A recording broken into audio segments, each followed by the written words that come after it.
No hay escasez de cosas que realmente deberías estar aprendiendo en este mundo, y no hay escasez de libros sobre exactamente las mismas cosas. Cada pedacito de conocimiento que puedas desear ya está esperando allí mismo en un libro en alguna parte. O un estante entero de libros. Diablos, probablemente podrías llenar todo un estacionamiento subterráneo con todos los libros que se han escrito sobre el tema de la inversión solo, y aún encontrar más derramándose en el suelo cuando vuelvas a salir. El problema es que la mayoría de esos libros son aburridos y terminas dejándolos con un marcador alrededor de la página 25 para nunca regresar. Incluso con las mejores habilidades e intenciones, encuentro que los escritores de la mayoría de los libros sobre inversión en acciones no parecen hacerlo bien. Lo arrastran dolorosamente o escriben párrafos tan secos y densos que te encuentras releyendo el mismo pasaje una y otra vez durante media hora mientras tu mente divaga hacia pastos más interesantes. J.L. Collins toma este viejo estilo de escritura de libros de inversión y lo descarta por completo. Él crea las cosas a las que tu mente quiere acudir cuando está cansada de leer sobre acciones. En lugar de ecuaciones esotéricas sobre cómo medir el alfa de una acción y compararlo con su beta, compara todo el mercado de valores con una gran jarra de cerveza y explica por qué vale la pena comprarlo incluso cuando viene con una cantidad impredecible de espuma. Enciende la fogata y simplemente comienza a contar historias, y si esas historias son exactamente sobre lo que querías aprender en primer lugar, tu nuevo conocimiento es un efecto secundario feliz. Esto es exactamente lo que sucedió en la vida real hace unos años, cuando Jen comenzó a escribir una serie de publicaciones de blog sobre www.hcollins.com sobre buenas inversiones. Los leí todos a medida que salían, y eran tan buenos que comencé a recomendarlos a mis propios lectores. A los lectores les gustaron tanto que recomendaron a otros. Su número llegó a los miles, luego a los cientos de miles.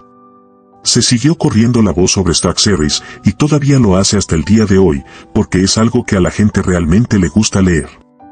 Claro, el autor tiene las habilidades técnicas y las demuestra bien en su envidiable vida financiera. Pero los lectores no siguen regresando solo para disfrutar de la magia técnica, están allí para disfrutar del fuego y escuchar una buena historia. Creo que esa sorprendente respuesta es lo que motivó a Jem a reescribir y expandir su gran Stock Series en este libro aún mejor.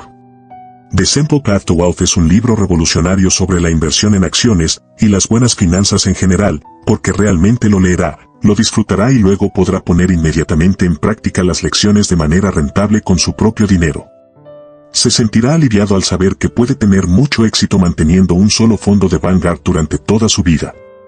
Puede diversificarse y volverse un poco más elegante si lo desea, pero no hay nada que perder y mucho que ganar si mantiene las cosas lo más simples posible. Aunque muy pocas personas realmente lo siguen, he descubierto que el camino hacia una vida rica es realmente simple y muy agradable de seguir, por lo que tiene sentido que un libro al respecto tenga esos mismos rasgos finos. Este lo hace. Peter Arden alias Mr. Money Mustache Colorado, junio de 2016. Introducción. Este libro surgió de mi blog www.hcollins.com. El blog, a su vez, surgió de una serie de cartas que había comenzado a escribir a mi entonces hija adolescente. Estas cartas se referían a varias cosas, principalmente sobre dinero e inversiones, que aún no estaba lista para escuchar.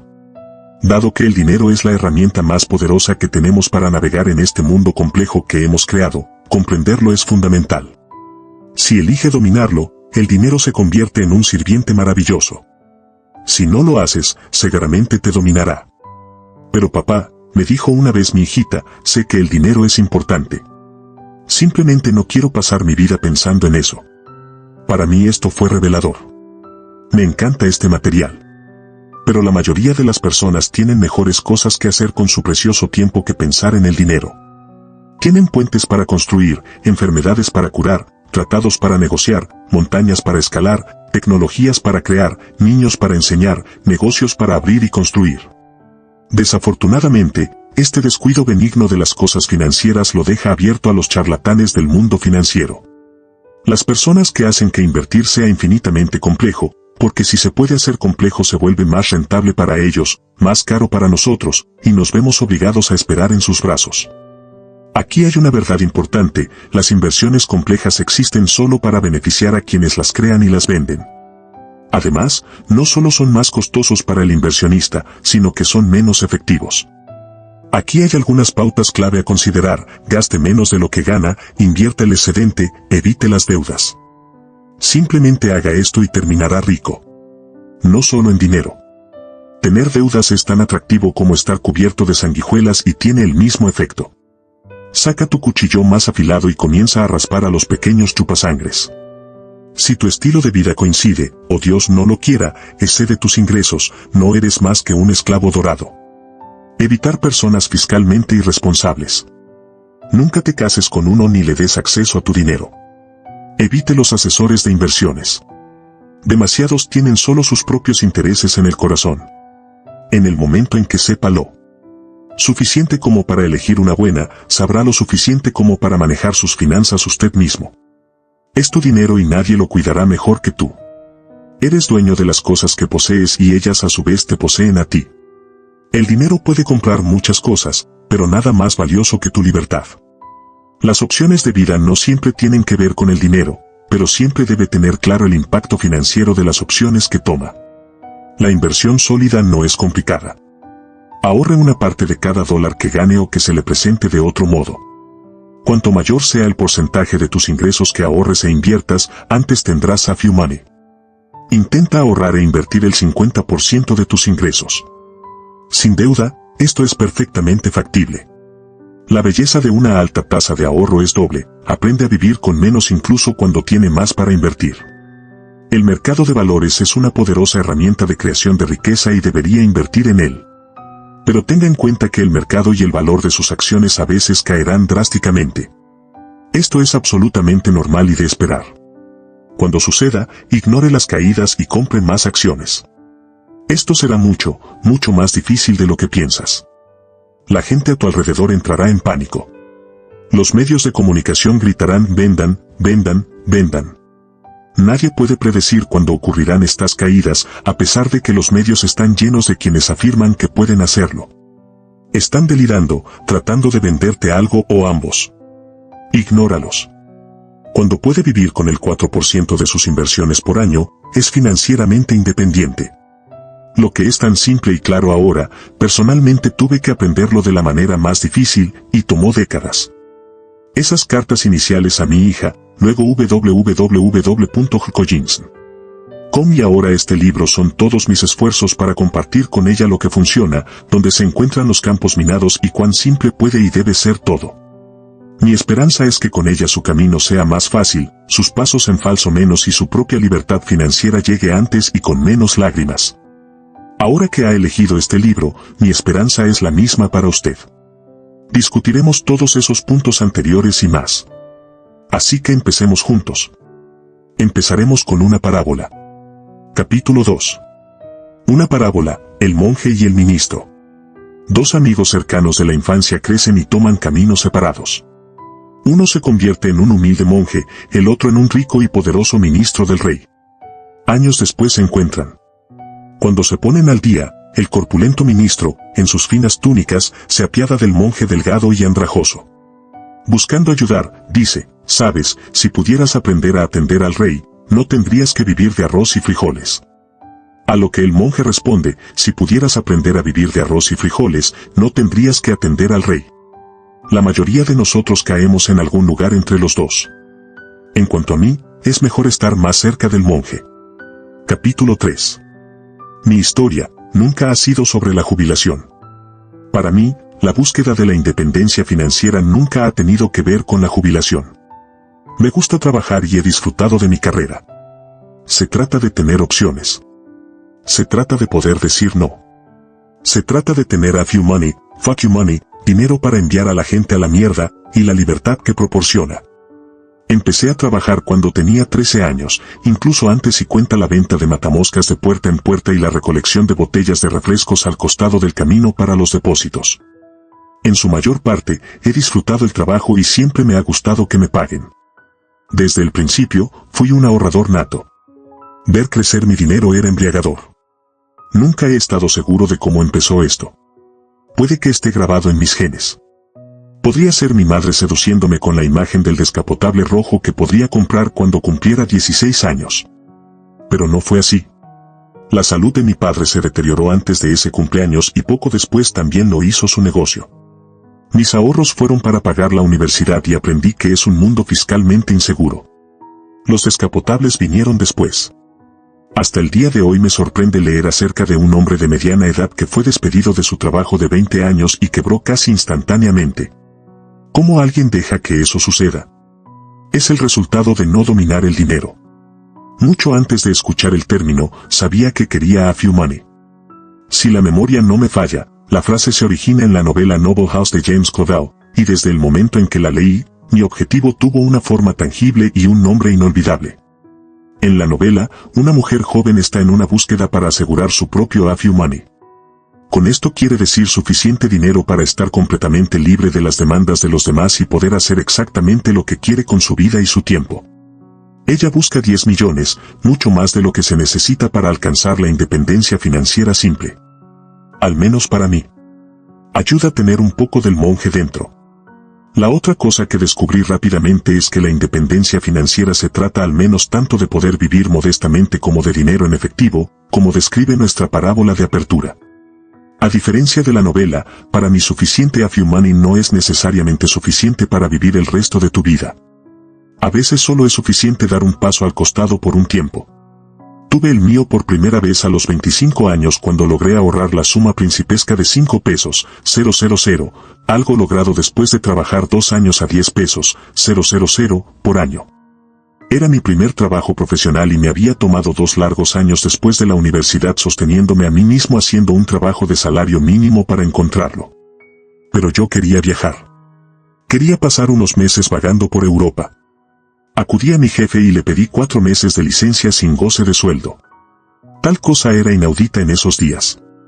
Él dijo no. En ese entonces no tenía idea de que las relaciones laborales eran negociables. Tú preguntaste. Su empleador decidió y respondió. Hecho. Me fui a casa y pasé una semana más o menos pensando en ello. Al final, por mucho que me gustara el trabajo y por difícil que supuse que sería encontrar otro, renuncié. Quería ir a Europa. Entonces sucedió algo divertido. Mi jefe dijo, no hagas nada precipitado. Déjame hablar con el dueño. Cuando se calmó el polvo, acordamos un permiso de 6 semanas que pasé andando en bicicleta por Irlanda y Gales. Si bien es posible que inicialmente no me haya dado cuenta de que tales cosas podrían negociarse, aprendí lo suficientemente rápido. También pedí y recibí un mes de vacaciones anuales en el futuro. Eso me llevó a Grecia al año siguiente. Mis ojos fueron abiertos. A few money no solo pagó el viaje, me dio espacio para negociar. Nunca volvería a ser un esclavo. Desde entonces, he dejado trabajos 4 veces más y me han echado a patadas una vez. Me he sentado al margen desde tan solo 3 meses y durante 5 años. Lo he hecho para cambiar de carrera, para concentrarme en comprar un negocio, para viajar y, la vez que no fue mi decisión, sin ningún plan. Lo hice más recientemente en 2011 y la intención esta vez es permanecer retirado. Pero quién sabe. Me gusta que me paguen. Mi hija nació durante uno de estos, licencia sin goce de sueldo. Estas cosas suceden cuando tienes tiempo libre. Ahora que es adulta, ha crecido con todo, desde papá trabajando 18 horas al día y constantemente fuera de casa, hasta papá durmiendo hasta tarde y holgazaneando.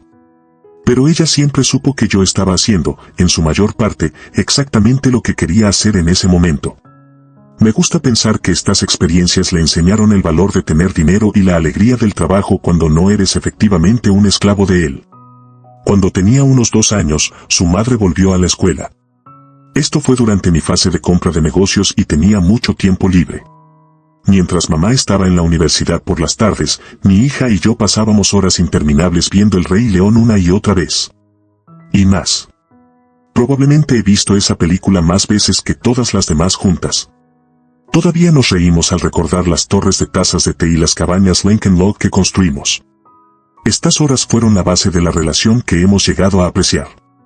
Aunque en ese momento no recibía un cheque de pago, también decidimos que mi esposa debería dejar su trabajo para convertirse en ama de casa. Si bien le gustó la idea, esta fue una decisión muy difícil para ella. Al igual que yo, ella había estado trabajando desde la infancia y le encantaba. Sentía que sin un trabajo, no estaría contribuyendo. Tenemos a few money, le dije. No nos importan los autos lujosos o una casa más grande. Si sigues trabajando, ¿qué podríamos comprar con el dinero que tendría más valor que estar en casa con nuestra hija? Dicho en esos términos, la elección fue fácil. Ella renunció. Fue de lejos la mejor compra que hicimos. Por supuesto, esto también significaba que no teníamos ingresos laborales.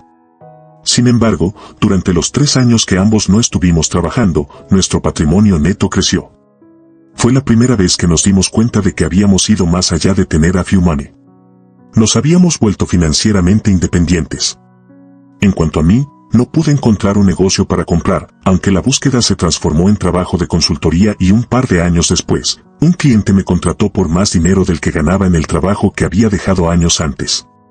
Tal es el precio del fracaso en Estados Unidos.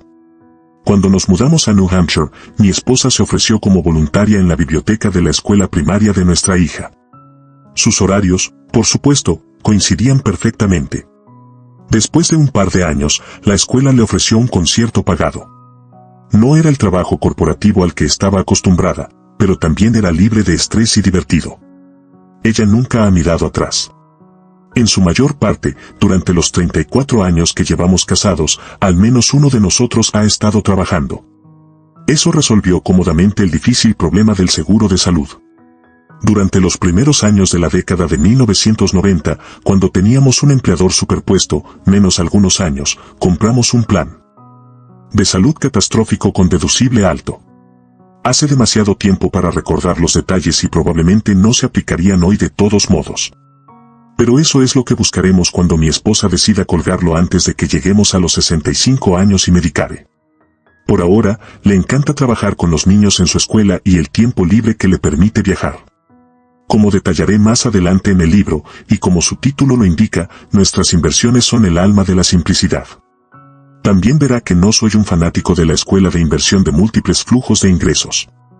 Simple es, en mi libro, nunca mejor dicho, mejor. Así que no tenemos ganado, oro, rentas vitalicias, regalías y cosas por el estilo. Cuando dejé de trabajar en 2011 y nos asentamos por completo en nuestra independencia financiera, todavía teníamos un par de inversiones sobrantes de épocas anteriores. Estos representan los últimos restos de los muchos errores de inversión que he cometido a lo largo de los años. Ahora, en la jubilación, los hemos quemado primero porque necesitábamos el efectivo. En su mayoría giraban en torno a la idea de que podía elegir inversiones que superarían el índice bursátil básico. Me tomó demasiado tiempo aceptar cuán imposiblemente difícil es esa tarea. 3 cosas nos salvaron: nuestra inquebrantable tasa de ahorro del 50%. Evitar la deuda. Ni siquiera hemos tenido un pago de coche. Adoptando finalmente las lecciones de indexación que Jack Bogle, el fundador de The Vanguard Group e inventor de los fondos indexados, perfeccionó hace 40 años. Mirando hacia atrás, lo que me llama la atención es la cantidad de errores que he cometido en el camino. Sin embargo, esas 3 cosas simples nos llevaron a donde queríamos estar. Eso debería ser alentador para cualquiera que también haya tomado malas decisiones en el camino y que esté listo para cambiar. Cuando comenzó mi viaje, no conocía a nadie más siguiendo ese camino. No tenía ni idea de a dónde conduciría o podría conducir. No tenía a nadie que me dijera que la selección de valores era un juego de tontos o que no era necesario luchar por las vallas para alcanzar la independencia financiera. Solo ese último punto me habría ahorrado los 50 pesos, 000, de mi dinero Moriah International, una acción de centavo de minería de oro, quemada mientras fallaba y no me hizo rico. Así que ahora estoy, otra vez, jubilado y se siente genial. Me encanta no tener que mantener horarios regulares. Puedo quedarme despierto hasta las 4 de la mañana y dormir hasta el mediodía. O puedo levantarme a las 4:30 y ver salir el sol. Puedo andar en moto cuando el tiempo o mis amigos me lo piden. Puedo andar por New Hampshire o desaparecer durante meses en Sudamérica. Publico en mi blog cuando el espíritu me mueve e incluso podría escribir otro libro o 2. O simplemente puedo sentarme en el porche con una taza de café y leer los libros que otros han escrito. Uno de mis pocos arrepentimientos es que pasé demasiado tiempo preocupándome por cómo podrían funcionar las cosas. Es un gran desperdicio, pero está un poco programado en mí. No lo hagas. Cuanto más envejezco, más valoro cada día. Me he vuelto cada vez más implacable en la purga de cosas, actividades y personas de mi vida que ya no agregan valor mientras busco y agrego a los que sí lo hacen. Es un mundo grande y hermoso ahí fuera. El dinero es una pequeña parte de él. Taro of Money te da la libertad, los recursos y el tiempo para explorarlo en tus propios términos. Jubilado o no. Disfruta de tu viaje. Pero primero, asegúrese de leer atentamente las notas importantes que siguen. Capítulo 4. Notas importantes. Nota número 1. Las cosas cambian en algunos puntos de este libro. He citado varias leyes y reglamentos, y he usado números específicos para cosas como las proporciones de gastos de los fondos mutuos, los tramos impositivos, los límites de las contribuciones a las cuentas de inversión y similares. Si bien todos estos eran precisos en el momento de escribir este artículo, como muchas cosas en este mundo, están sujetos a cambios. De hecho, con frecuencia, durante las diversas reescrituras del manuscrito, tuve que actualizarlas. Para cuando lea este libro, seguramente algunos estarán desactualizados. Como se utilizan principalmente para ilustrar los conceptos más amplios que estoy presentando, esto no debería importar mucho. Sin embargo, si lo encuentra por su situación o incluso solo por su propia curiosidad, tómese el tiempo para buscar las reglas y los números más actuales por sí mismo. Nota número 2, sobre las proyecciones y calculadoras utilizadas en este libro en los capítulos 3, 6, escenarios hipotéticos. Al crearlos, primero tuve y luego los parámetros para que estos escenarios son 13, 19, 22 y 23. Encontrará varios que seleccionar una calculadora dada a ingresar. Por definición, esto significa solo con el propósito de hacer o demostrar un punto. Si bien los datos y la entrada son precisos, los resultados no son, y no pueden ser, una predicción de lo que deparará el futuro. En cada caso, se proporciona la URL de la calculadora utilizada junto con la configuración elegida. Por ejemplo, 1, http://tqydj.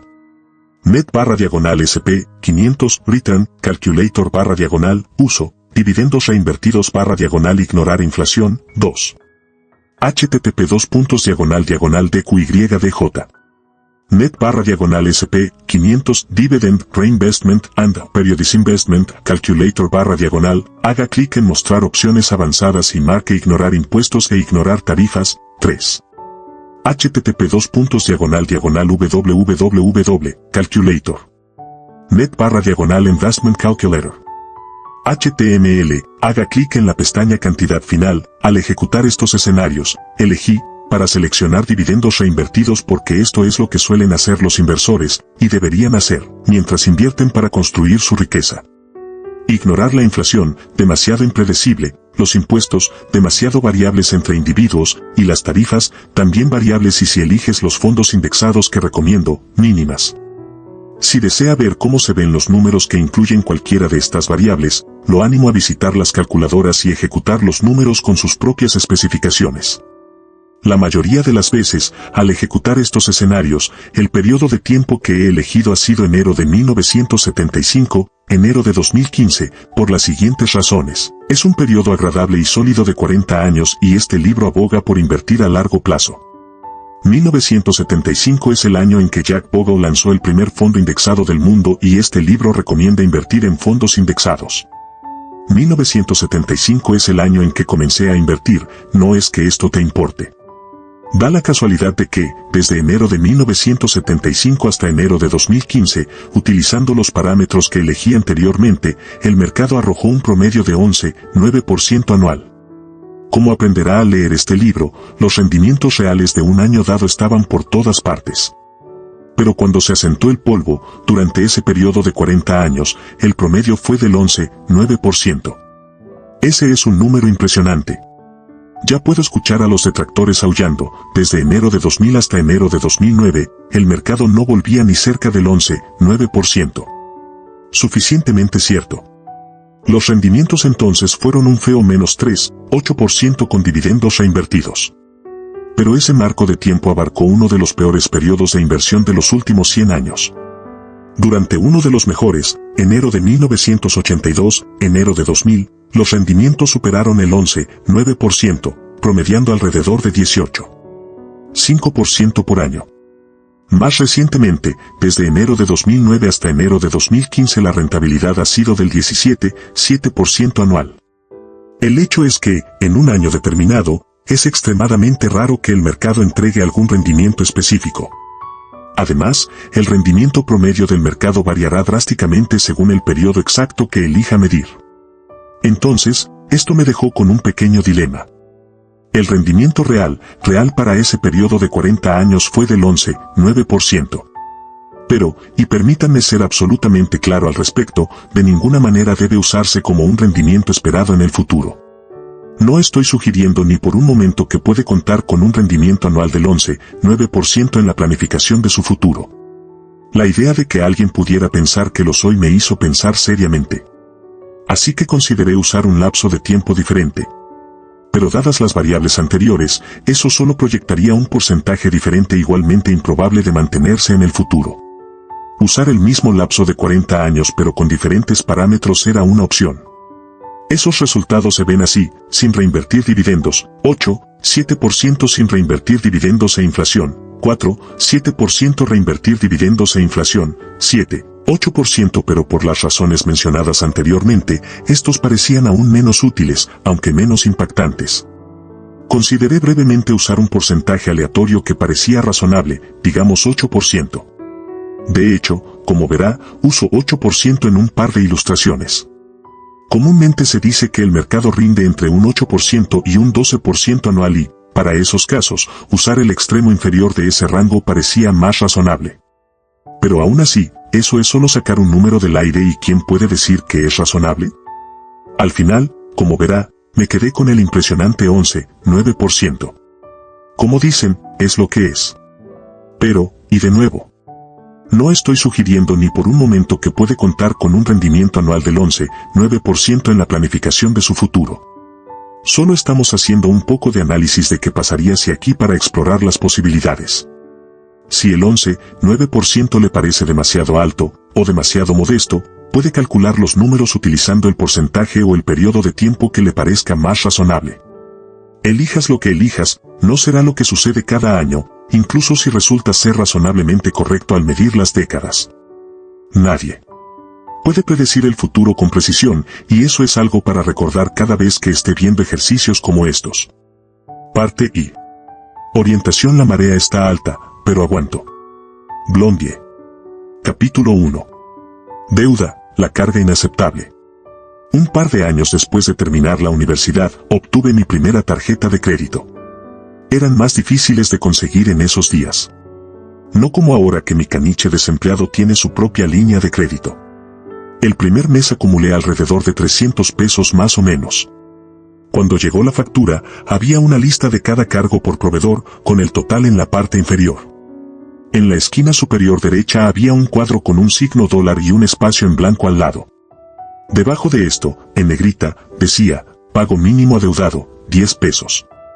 No podía creer lo que veía en mis ojos. ¿Puedo comprar cosas por valor de 300 pesos y solo me exigen que les devuelva 10 pesos por mes? ¿Y todavía puedo comprar más? ¡Wow! Esto es increíble. Pero aún así, en el fondo de mi mente podía escuchar la voz de mi padre: si suena demasiado bueno para ser verdad, lo es. No podría ser o podría ser. Es. Afortunadamente, mi hermana mayor estaba sentada cerca. Ella señaló la letra pequeña. La parte de que planeaban cobrarme. Un 18% de interés sobre los 290 pesos que esperaban que dejara correr. ¿Qué? Estas personas pensaron que era estúpido. De hecho lo hicieron. No fue nada personal. Piensan lo mismo de todos nosotros. Y, por desgracia, con demasiada frecuencia no se equivocan. Haga una pausa por un momento y observe a las personas que lo rodean, literal y figurativamente. Lo que a menudo verá, si rasca un poco la superficie, es una aceptación incondicional del obstáculo más peligroso para generar riqueza, la deuda. Para los vendedores, es una herramienta poderosa. Les permite vender sus productos y servicios mucho más fácilmente y por mucho más dinero que si no existiera. ¿Cree que el costo promedio de un auto nuevo sería de 32 pesos, 000, sin financiamiento es? ¿O que una educación universitaria costaría más de 100 pesos, 000, si no fuera por los préstamos estudiantiles fácilmente disponibles? Piensa otra vez. No es sorprendente que la deuda se haya promovido y adoptado en gran medida como una parte perfectamente normal de la vida. De hecho, es difícil argumentar que no se ha vuelto normal. Mientras escribo, Aquí en los Estados Unidos, los estadounidenses tienen una carga de deuda total de $12.000 millones, $8.000 millones en hipotecas de viviendas, $1.000 millones en préstamos estudiantiles, $3.000 millones en otros préstamos de consumo, como deuda de tarjetas de crédito y préstamos para automóviles. Para cuando lea esto, estos números sin duda serán más altos. Y lo más inquietante, casi nadie que conozcas verá esto como un problema. De hecho, la mayoría lo verá como su boleto a la buena vida. Pero seamos claros. Este libro trata de guiarlo hacia la independencia financiera. Se trata de comprar tu libertad financiera. Se trata de ayudarlo a hacerse rico y ponerlo en control de su destino financiero. Mire a su alrededor a esas personas de nuevo. La mayoría nunca logrará esto, y su aceptación de la deuda es la principal razón por la cual. Si tiene la intención de lograr la libertad financiera, tendrá que pensar de manera diferente. Comienza por reconocer que la deuda no debe considerarse normal. Debe ser reconocido como el destructor vicioso y pernicioso del potencial de creación de riqueza que realmente es. No tiene cabida en su vida financiera. La idea de que muchas, de hecho, la mayoría, personas parecen enterrarse felizmente en deudas está tan fuera de mi comprensión que es difícil imaginar cómo, y mucho menos por qué, se necesitaría explicar las desventajas. Pero aquí hay algunos, su estilo de vida se ve disminuido. Deje de lado cualquier aspiración a la libertad financiera. Incluso si su objetivo es vivir al máximo el estilo de vida del consumidor, mientras más deudas tenga, la mayor parte de sus ingresos será devorada por los pagos de intereses. Ya se ha gastado una parte, a veces enorme, de sus ingresos. Estás esclavizado a cualquier fuente de ingresos que tengas. Su deuda necesita ser servida. Su capacidad práctica para tomar decisiones congruentes con sus valores y metas a largo plazo está seriamente restringida. Tus niveles de estrés aumentan. Se siente como si estuvieras siendo enterrado vivo. Los efectos emocionales y psicológicos de cargar con deudas son reales y peligrosos. Soportas el mismo tipo de emociones negativas que experimenta cualquier adicto: vergüenza, culpa, soledad y, sobre todo, impotencia. El hecho de que sea una prisión creada por ti lo hace aún más difícil. Sus opciones pueden volverse tan limitadas y sus niveles de estrés tan altos que corre el riesgo de volverse hacia patrones autodestructivos que solo refuerzan la dependencia del gasto. Bebiendo tal vez, o fumando. O, irónicamente, ir de compras y gastar aún más. Es un ciclo peligroso que se perpetúa a sí mismo. Su deuda tiende a centrar su atención en el pasado, presente y futuro exclusivamente de la peor manera posible. Te obsesionas con tus errores del pasado, tu dolor presente y el desastre que se avecina. Su cerebro tiende a cerrarse sobre el tema con la vaga esperanza de que todo se resolverá de alguna manera mágica y en el momento mágico de más tarde. Vivir con deuda se integra en sus actitudes, hábitos y valores financieros. Vale, pero ¿qué hago con la deuda que tengo? Si bien el mantra aquí es evitar la deuda a toda costa, si ya la tiene, vale la pena considerar si pagarla antes de lo previsto es el mejor uso de su capital. En el entorno actual, esta es mi pauta aproximada: si su tasa de interés es menos del 3%, pague lentamente y dirija el dinero a sus inversiones. Entre el 3 y el 5%, haga lo que le resulte más cómodo, ponga el dinero en el pago de deudas o en inversiones. Más del 5%, págalo lo antes posible. Pero esto es solo mirar los números. Hay mucho que decir acerca de centrarse en simplemente sacarlo de su vida y seguir adelante. Especialmente si mantener su deuda bajo control ha sido un problema para usted. Vale, lo voy a pagar. ¿Ahora qué? Se han escrito innumerables artículos y libros sobre cómo deshacerse de las deudas. Si después de leer este capítulo siente que necesita más orientación y ayuda, acéptelos por todos los medios.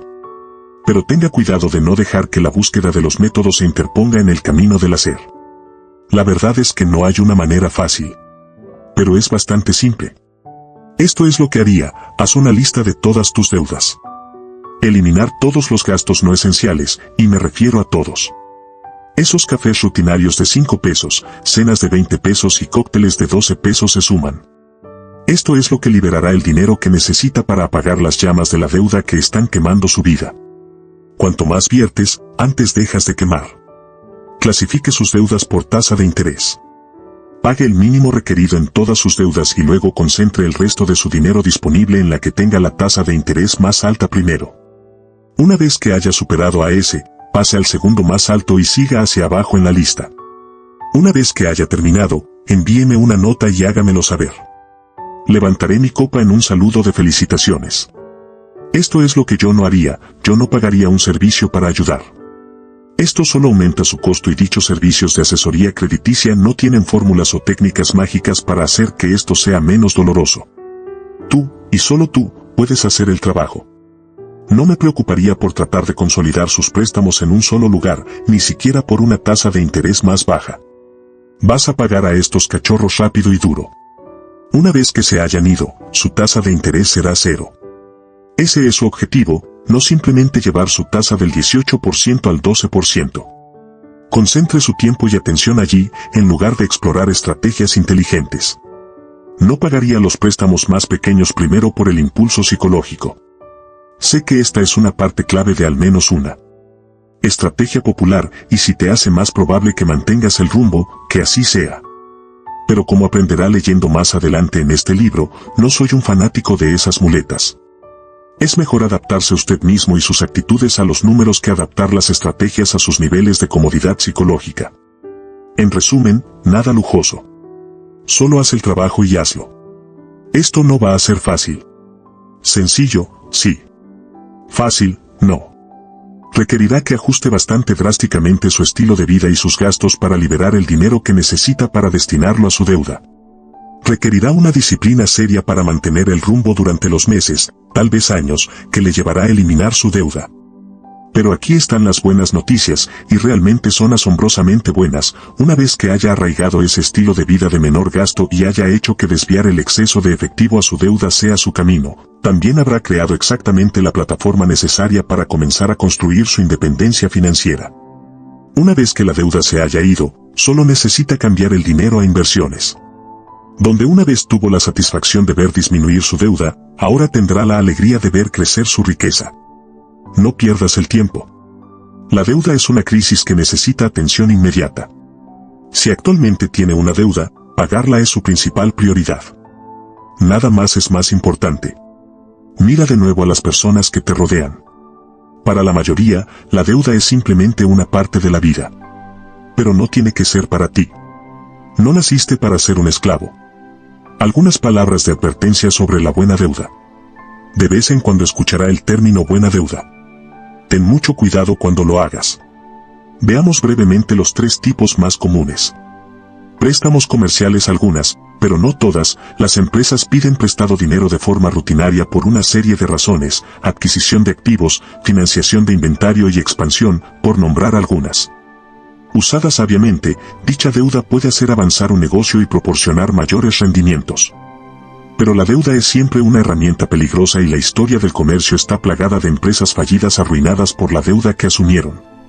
El manejo astuto de tales deudas está más allá del alcance de este libro, aparte de decir que aquellos que las usan con éxito lo hacen con mucho cuidado. Préstamos hipotecarios. Tomar una hipoteca para comprar una casa es la definición clásica de buena deuda.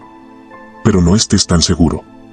La fácil disponibilidad de préstamos hipotecarios tienta a muchos a comprar casas que no necesitan o que son mucho más caras que lo prudente. Vergonzosamente, este gasto excesivo a menudo es alentado por los agentes inmobiliarios y los corredores de hipotecas. Si su objetivo es la independencia financiera, también lo es tener la menor deuda posible. Esto significa que buscará la menor casa que satisfaga sus necesidades en lugar de la mayor casa que pueda pagar técnicamente. Recuerde, mientras más casa compre, mayor será su costo. No solo en pagos hipotecarios más altos, sino también en impuestos inmobiliarios, seguros, servicios públicos, mantenimiento y reparaciones, paisajismo, remodelación, mobiliario y costos de oportunidad más altos en todo el dinero inmovilizado a medida que acumula capital. Para nombrar unos pocos. Más casa también significa más cosas para mantenerla y llenarla. Cuantas más y mejores cosas permitas en tu vida, más demandarán de tu tiempo, dinero y energía vital. Las casas son un lujo caro, no una inversión. Eso está bien siempre y cuando llegue el momento de tal indulgencia. Yo mismo los he tenido. Pero no se deje cegar por la idea de que poseer uno es necesario, siempre financieramente sólido y justifica automáticamente asumir esta buena deuda. Préstamos estudiantiles cuando estaba en la universidad de Illinois de 1968 a 1972, el costo total anual era de $1,200. Estos $1,200 cubrieron todo, matrícula, libros, alquiler, comida e incluso un poco de entretenimiento. Cada verano de 12 semanas trabajé derribando olmos enfermos. Me pagaban $20 por día durante una semana de 6 días. Ahorré $100 a la semana y para el otoño tenía los $1,200 necesarios para el año escolar. Por supuesto, yo vivía en una habitación de una vieja casa en ruinas que debería haber sido condenada.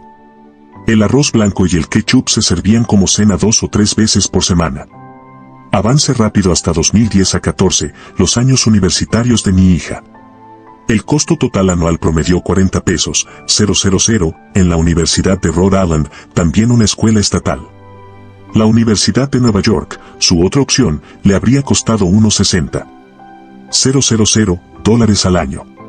Como dijo una vez un antiguo colega mío, eso es como comprar un nuevo BMW, conducirlo durante un año y tirarlo a la basura. Luego comprando otro. Durante 4 años consecutivos. La inflación ciertamente jugó un papel. Usando el IPC, índice de precios al consumidor, lo que costaba $1 en 1970 tomó $6.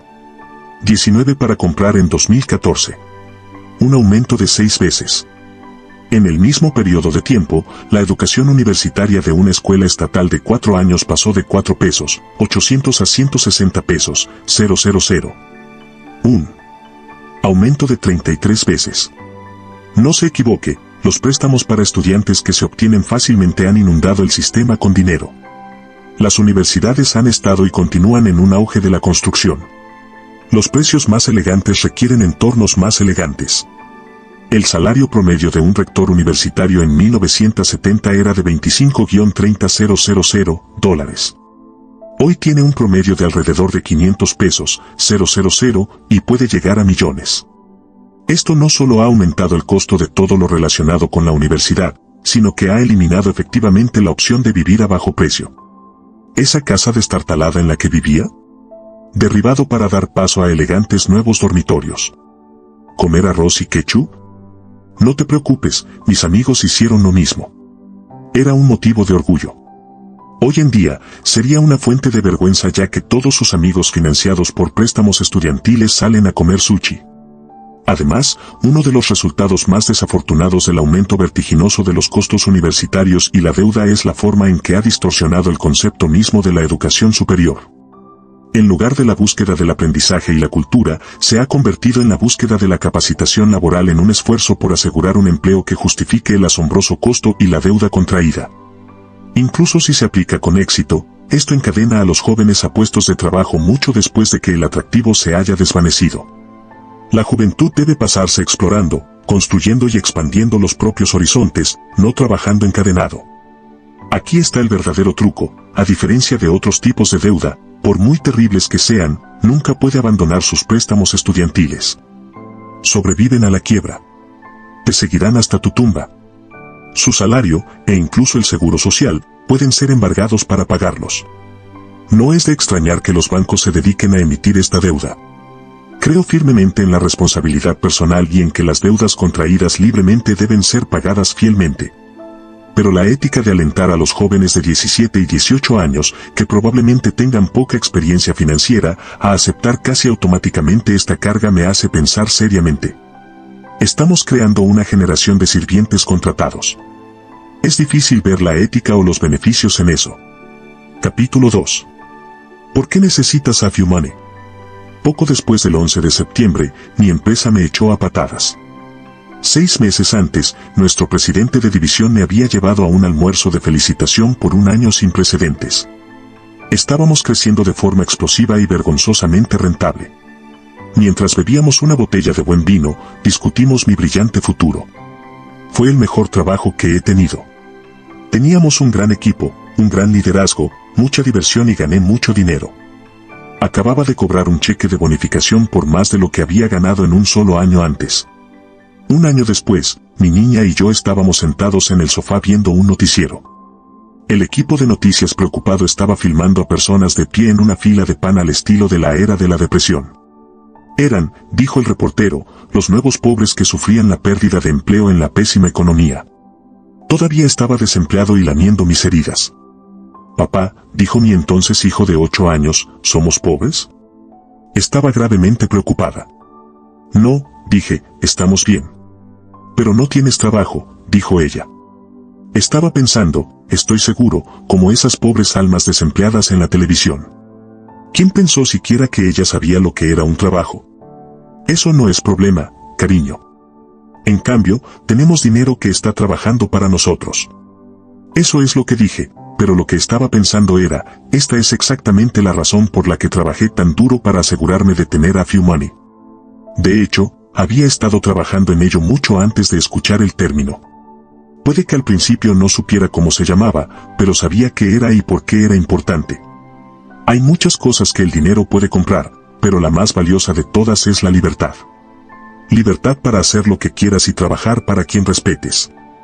Los que viven de cheque en cheque son esclavos.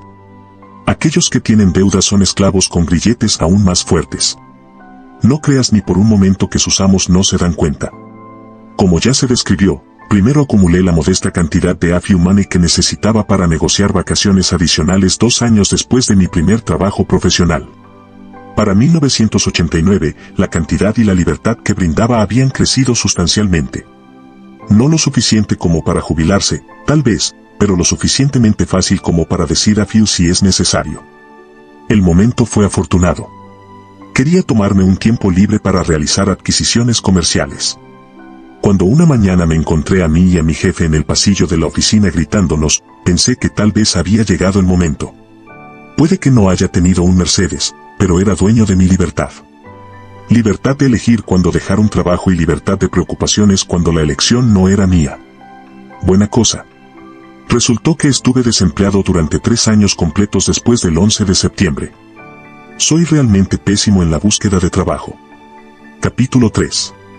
¿Todo el mundo puede realmente jubilarse siendo millonario? Me pregunto si en realidad sería posible que cada persona se jubilara como millonaria. Esa pregunta muy provocativa se planteó en mi blog hace unos años. Ha estado dando vueltas en mi cerebro desde entonces. La respuesta corta es un calificado: sí, es posible que todo asalariado de clase media se jubile millonario. Aunque nunca va a suceder. Y eso no es porque los números no funcionen. Los números nos dicen que, combinados con el tiempo, en realidad se necesita muy poco dinero invertido para crecer a $1,000,000. Durante los 40 años desde enero de 1975 hasta enero de 2015, el mercado promedió un rendimiento anual de 11,9% con dividendos reinvertidos, 8,7% si gastó sus dividendos en el camino. A ese ritmo, solo $12,000 invertidos en acciones del S&P 500 en 1975 valdrían más de $1,077,485 hoy. ¿No tienes $12,000 por ahí? Está bien. Si comenzó en enero de 1975 e invirtió $130 por mes, $1,560 por año, para enero de 2015, habría tenido $985, $102. Ni un millón, pero tampoco un puñado de barro.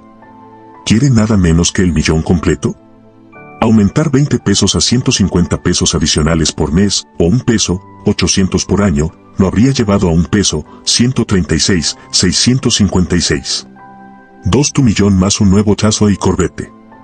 Si lo piensas bien, esto es bastante sorprendente teniendo en cuenta toda la agitación financiera de los últimos 40 años. Sin embargo, es importante saber que la capitalización lleva tiempo, por lo que ayuda a empezar joven. Por supuesto, $1 millón es una meta muy arbitraria. Quizás la mejor pregunta es, ¿todo el mundo puede lograr la independencia financiera? En blogs como www.earlyretirement.com y www.moneymustache.com encontrará innumerables historias de personas con ingresos modestos que a través de una vida frugal y ahorros dedicados llegan allí en un tiempo notablemente corto. Por ejemplo, si puede vivir con $7,000 por año como lo hace el autor de Early Retirement Extreme, $175,000, lo hace con una tasa de retiro anual del 4%. Ver capítulo 29. Por otro lado, recuerdo haber almorzado con un amigo mío en 1995 poco antes de Navidad. Acababa de recibir su bono anual, 800 pesos, 000. Pasó el almuerzo quejándose de que simplemente no era posible llegar a fin de mes con solo un asqueroso bono de fin de año de $800,000. Sorprendentemente, al escucharlo enumerar sus gastos, tenía razón. Gastaba más de 175 pesos, 000, cada 3 meses. La independencia financiera era un sueño lejano para él. El dinero es algo muy relativo. En este momento tengo aproximadamente 100 pesos en mi billetera. Para algunas personas, muy ricas, 10 pesos, 000, tienen menos valor relativo a su patrimonio neto. Para otros, aún más ricos, son 100 pesos, 000. Para otros, la gran cantidad de personas muy pobres en el mundo, $100 pueden ser más de lo que verán en todo un año. Ser rico de forma independiente se trata tanto de limitar las necesidades como de cuánto dinero tienes. Tiene menos que ver con cuánto gana. Las personas con altos ingresos a menudo se arruinan mientras que las personas con bajos ingresos llegan allí, que con lo que usted valora. El dinero puede comprar muchas cosas, ninguna de las cuales es más importante que su independencia financiera. Aquí está la fórmula simple: gaste menos de lo que gana, invierta el excedente, evite las deudas como discutimos en la introducción, haga solo esto y terminará rico. No solo en dinero. Pero si su estilo de vida iguala o supera sus ingresos, pierde sus esperanzas de independencia financiera. Consideremos un ejemplo. Suponga que gana 25 pesos, 000, por año y decide que quiere ser financieramente independiente. Usando algunos de los consejos de estilo de vida de los blogs anteriores, querrá organizar su vida de tal manera que viva con 12 pesos, 500 al año. Inmediatamente sucederían dos cosas importantes. Habría reducido sus necesidades y creado una fuente de efectivo para invertir. Ahora usemos nuestras calculadoras para jugar con algunos escenarios. Suponiendo que sea financieramente independiente cuando pueda vivir con el 4% de su patrimonio neto cada año, necesitará 312 pesos 500. 312 pesos 500 x 4% igual a 12 pesos 500. Invirtiendo sus 12 pesos 500 cada año, nosotros invertiríamos en PSAX, el fondo de índice total del mercado de valores de Vanguard, y asumiendo el rendimiento anual del mercado del 11,9% durante los últimos 40 años, estará allí, 317 pesos, 175, en 5 años. 3 en este punto, suponga que dice, está bien, he terminado de ahorrar y voy a duplicar mis gastos y gastar los 25 pesos, 000, que gané por completo a partir de ahora. Pero dejaré mis ahorros de 312 pesos, 500 en paz. En 10 cortos años habrá crecido a 961 pesos, 94.63 sin que tengas que añadir un solo centavo. Esa cantidad rinde 38 pesos, 478 al año a una tasa de retiro del 4%. Ahora no solo puede dejar de trabajar, sino que también puede obtener un aumento, bastante sustancial. En aras de la simplicidad, he ignorado los impuestos en este punto. Sin embargo, también he asumido que nunca verá un aumento en los ingresos. Además, he agregado PSAX y tasas de retiro del 4%. No se preocupe, los veremos en profundidad un poco más tarde. Por ahora, solo estamos haciendo un poco de análisis de qué pasaría si para ayudarlo a ver que su dinero puede comprarle algo mucho más valioso que las cosas. Desafortunadamente, pocos verán esto como una opción. Hay fuerzas de marketing omnipresentes y poderosas en el trabajo que buscan oscurecer la idea de que existe tal opción. Somos bombardeados implacablemente con mensajes que nos dicen que necesitamos absolutamente la última baratija y que simplemente debemos tener la basura más moderna de las tendencias actuales. Nos dicen que si no tienes el dinero, no hay problema. Para eso están las tarjetas de crédito y los préstamos personales. Es este pensamiento lo que hace que sea tan difícil para la mayoría de las personas ver que es posible alcanzar un patrimonio neto de $1 millón con un ingreso de 25 pesos, 000. Esto no es una conspiración malvada en el trabajo. Es simplemente negocio persiguiendo sus propias necesidades. Pero es mortal para su riqueza. La ciencia detrás del arte de esta persuasión es verdaderamente impresionante y los riesgos financieros son enormes. Las líneas entre la necesidad y el deseo se desdibujan continua e intencionalmente. Hace años, un amigo mío había comprado una nueva cámara de video. Fue lo mejor de lo mejor y estuvo filmando cada momento de la vida de su hijo pequeño. En un estallido de entusiasmo, dijo, «Sabes, Jem, simplemente no puedes criar a un niño correctamente sin uno de estos». Ah, no. En realidad puedes. De hecho, miles de millones de niños han sido criados a lo largo de la historia humana sin haber sido grabados en video. Y por horrible que parezca, muchos todavía lo son hoy. Incluido el mío. No tienes que ir muy lejos para conocer a alguien que te cuente todas las cosas sin las que no pueden vivir. Es probable que conozcas tu parte de personas así. Pero si quieres ser rico, controlando sus necesidades y expandiendo sus activos, vale la pena reexaminar y cuestionar esas creencias. Capítulo 4. Cómo pensar en el dinero. Nivel I, no se trata solo de gastar, consíguete uno agradable y crujiente de estos. Ahora apóyelo sobre la mesa frente a usted y piense un poco en lo que significa para usted. Por ejemplo, podrías pensar en lo que podrías comprar con él ahora mismo. Con $100 se compra una cena muy agradable para dos en un buen restaurante. Un elegante par de zapatillas de deporte.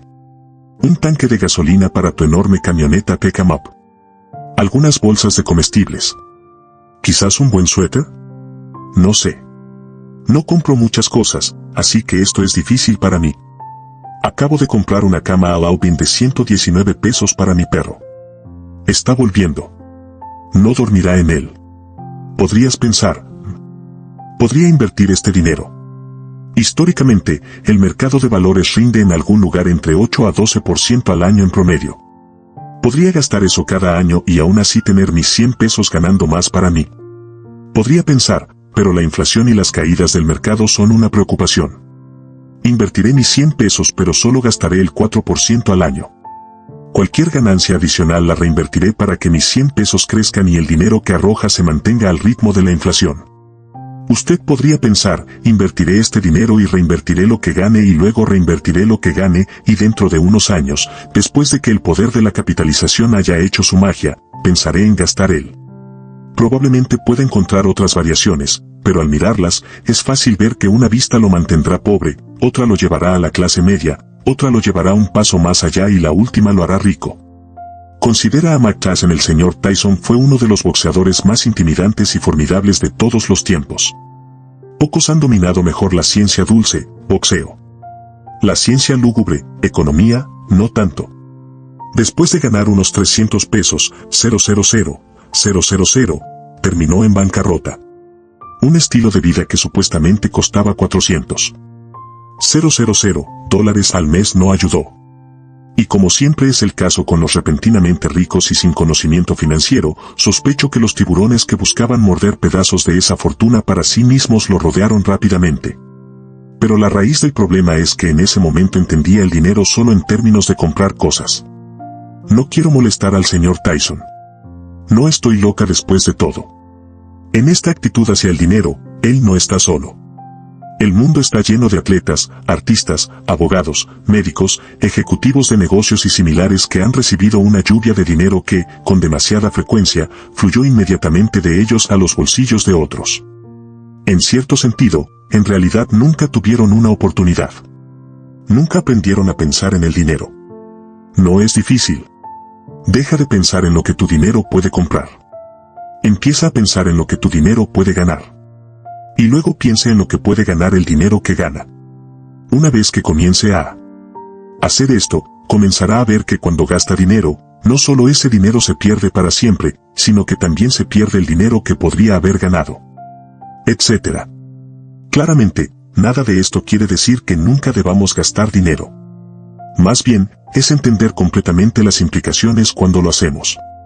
Considere comprar un auto por $20, 000. Incluso la persona menos sofisticada financieramente debería ver que una vez que compra el automóvil ya no tiene los $20,000. Eso espero, de todos modos. Sin embargo, lamentablemente parece que la mayoría de las personas no entienden que al optar por arrendar o pedir dinero prestado para comprar su automóvil, básicamente están diciendo, caramba. No quiero pagar $20,000 por este auto.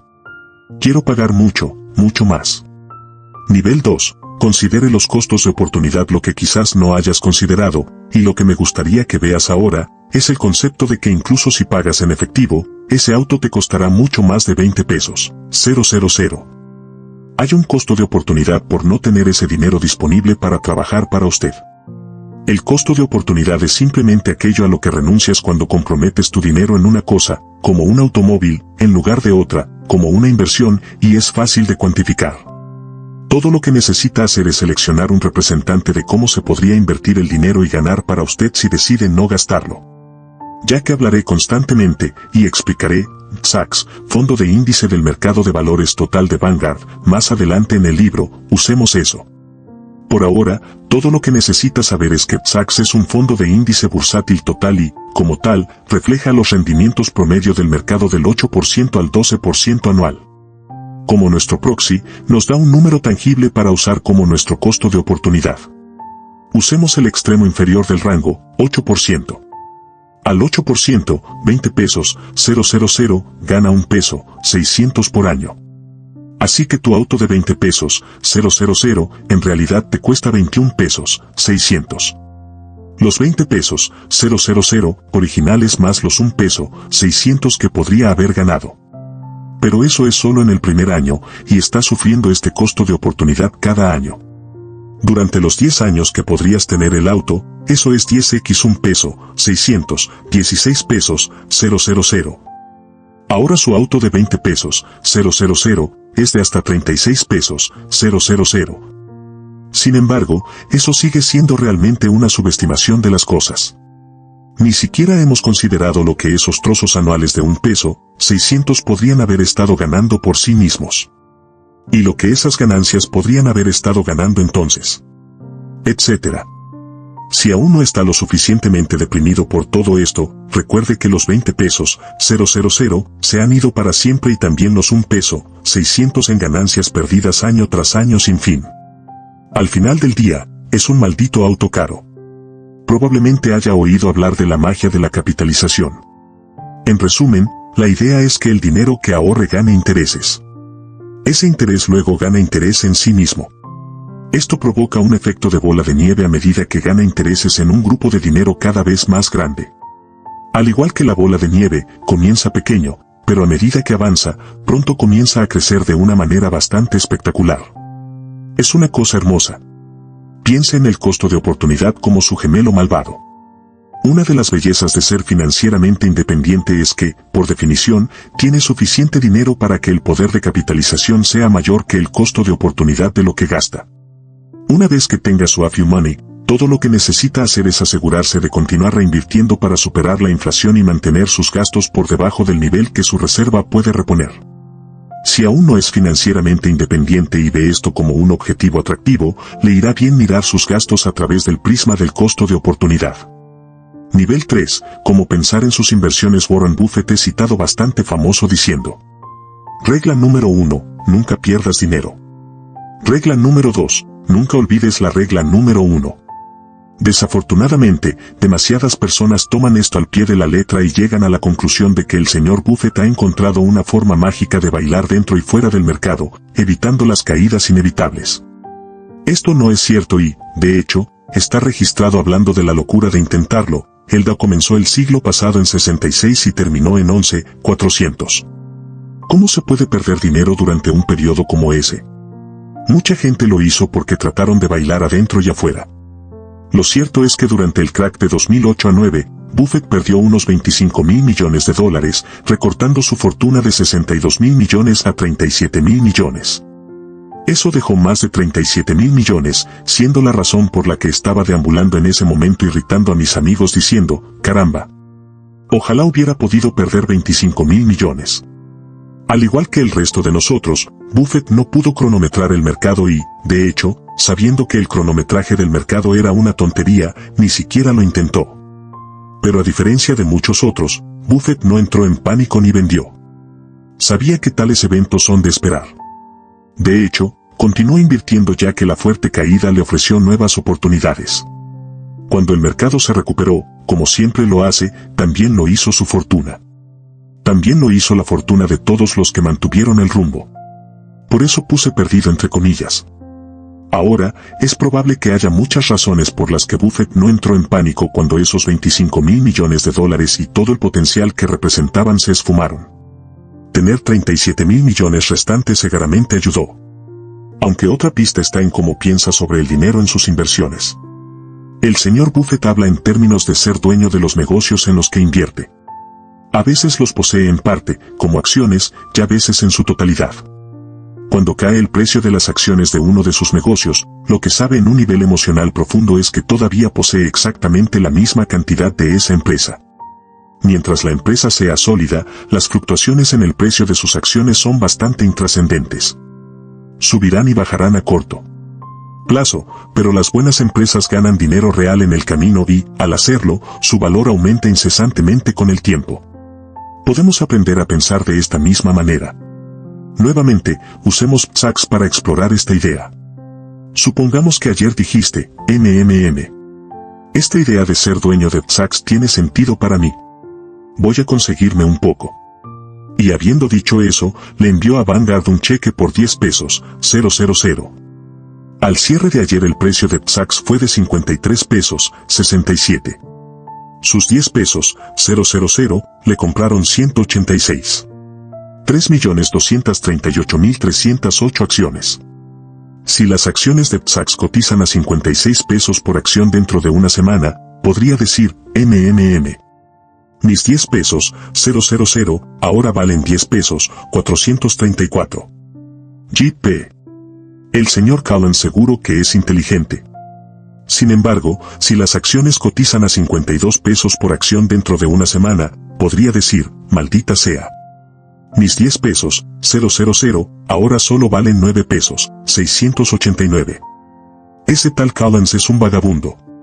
Esa es la forma típica en que los inversionistas promedio miran sus participaciones. Como pequeños trozos de papel o, más exactamente en la actualidad, pequeños fragmentos de datos que suben o bajan de valor. Si eso es todo, las caídas en el precio en un día determinado pueden ser muy aterradoras.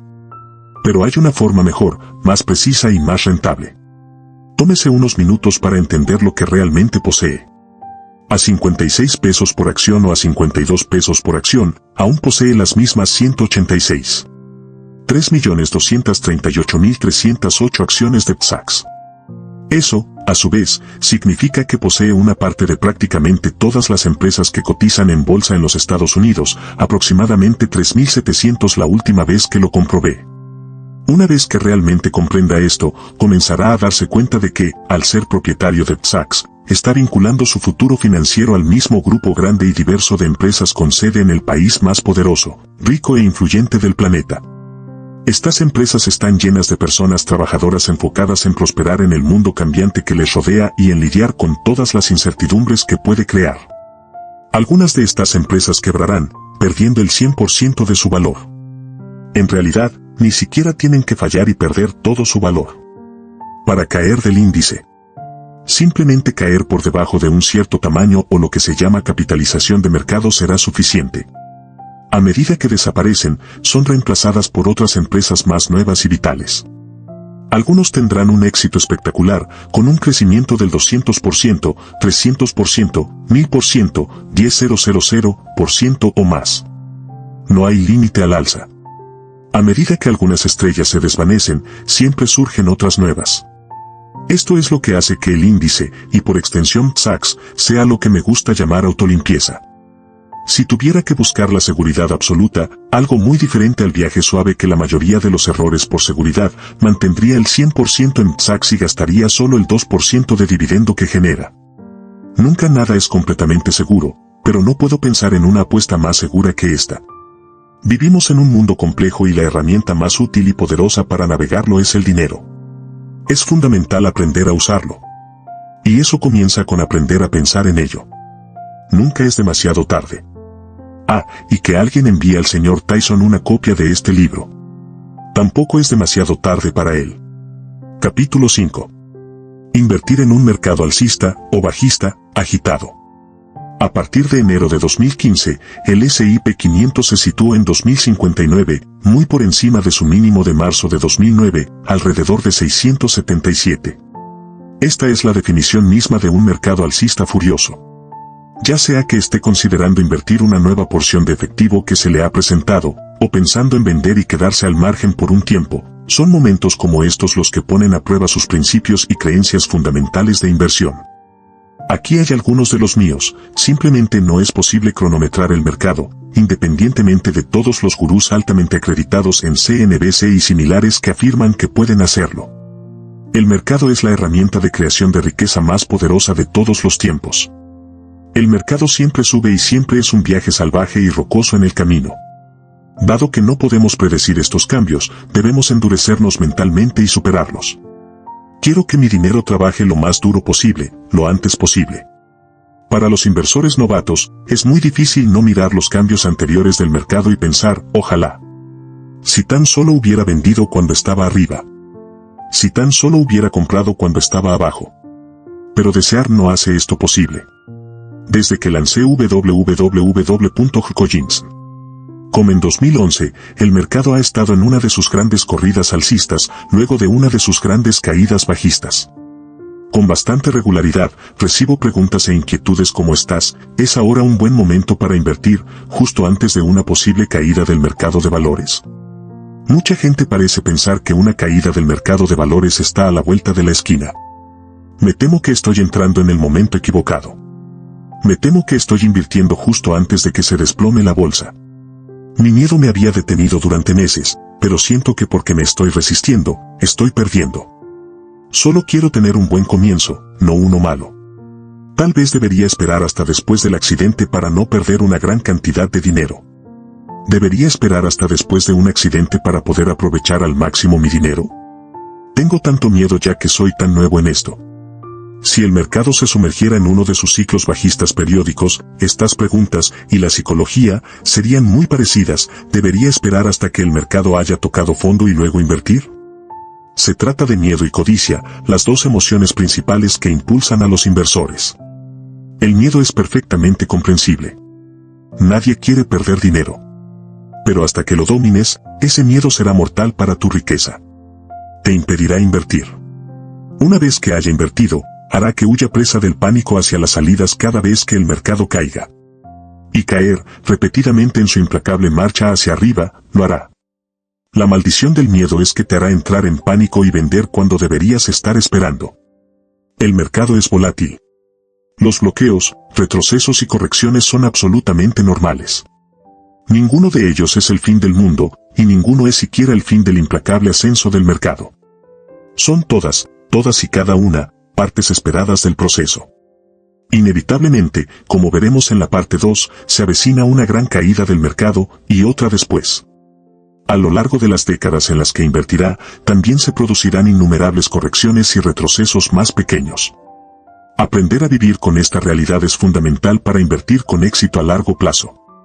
Y la inversión exitosa es, por definición, a largo plazo. Cualquier inversión realizada a corto plazo es, por definición, especulación. Por lo tanto, si sabemos que se avecina un crack, ¿por qué no esperar para invertir?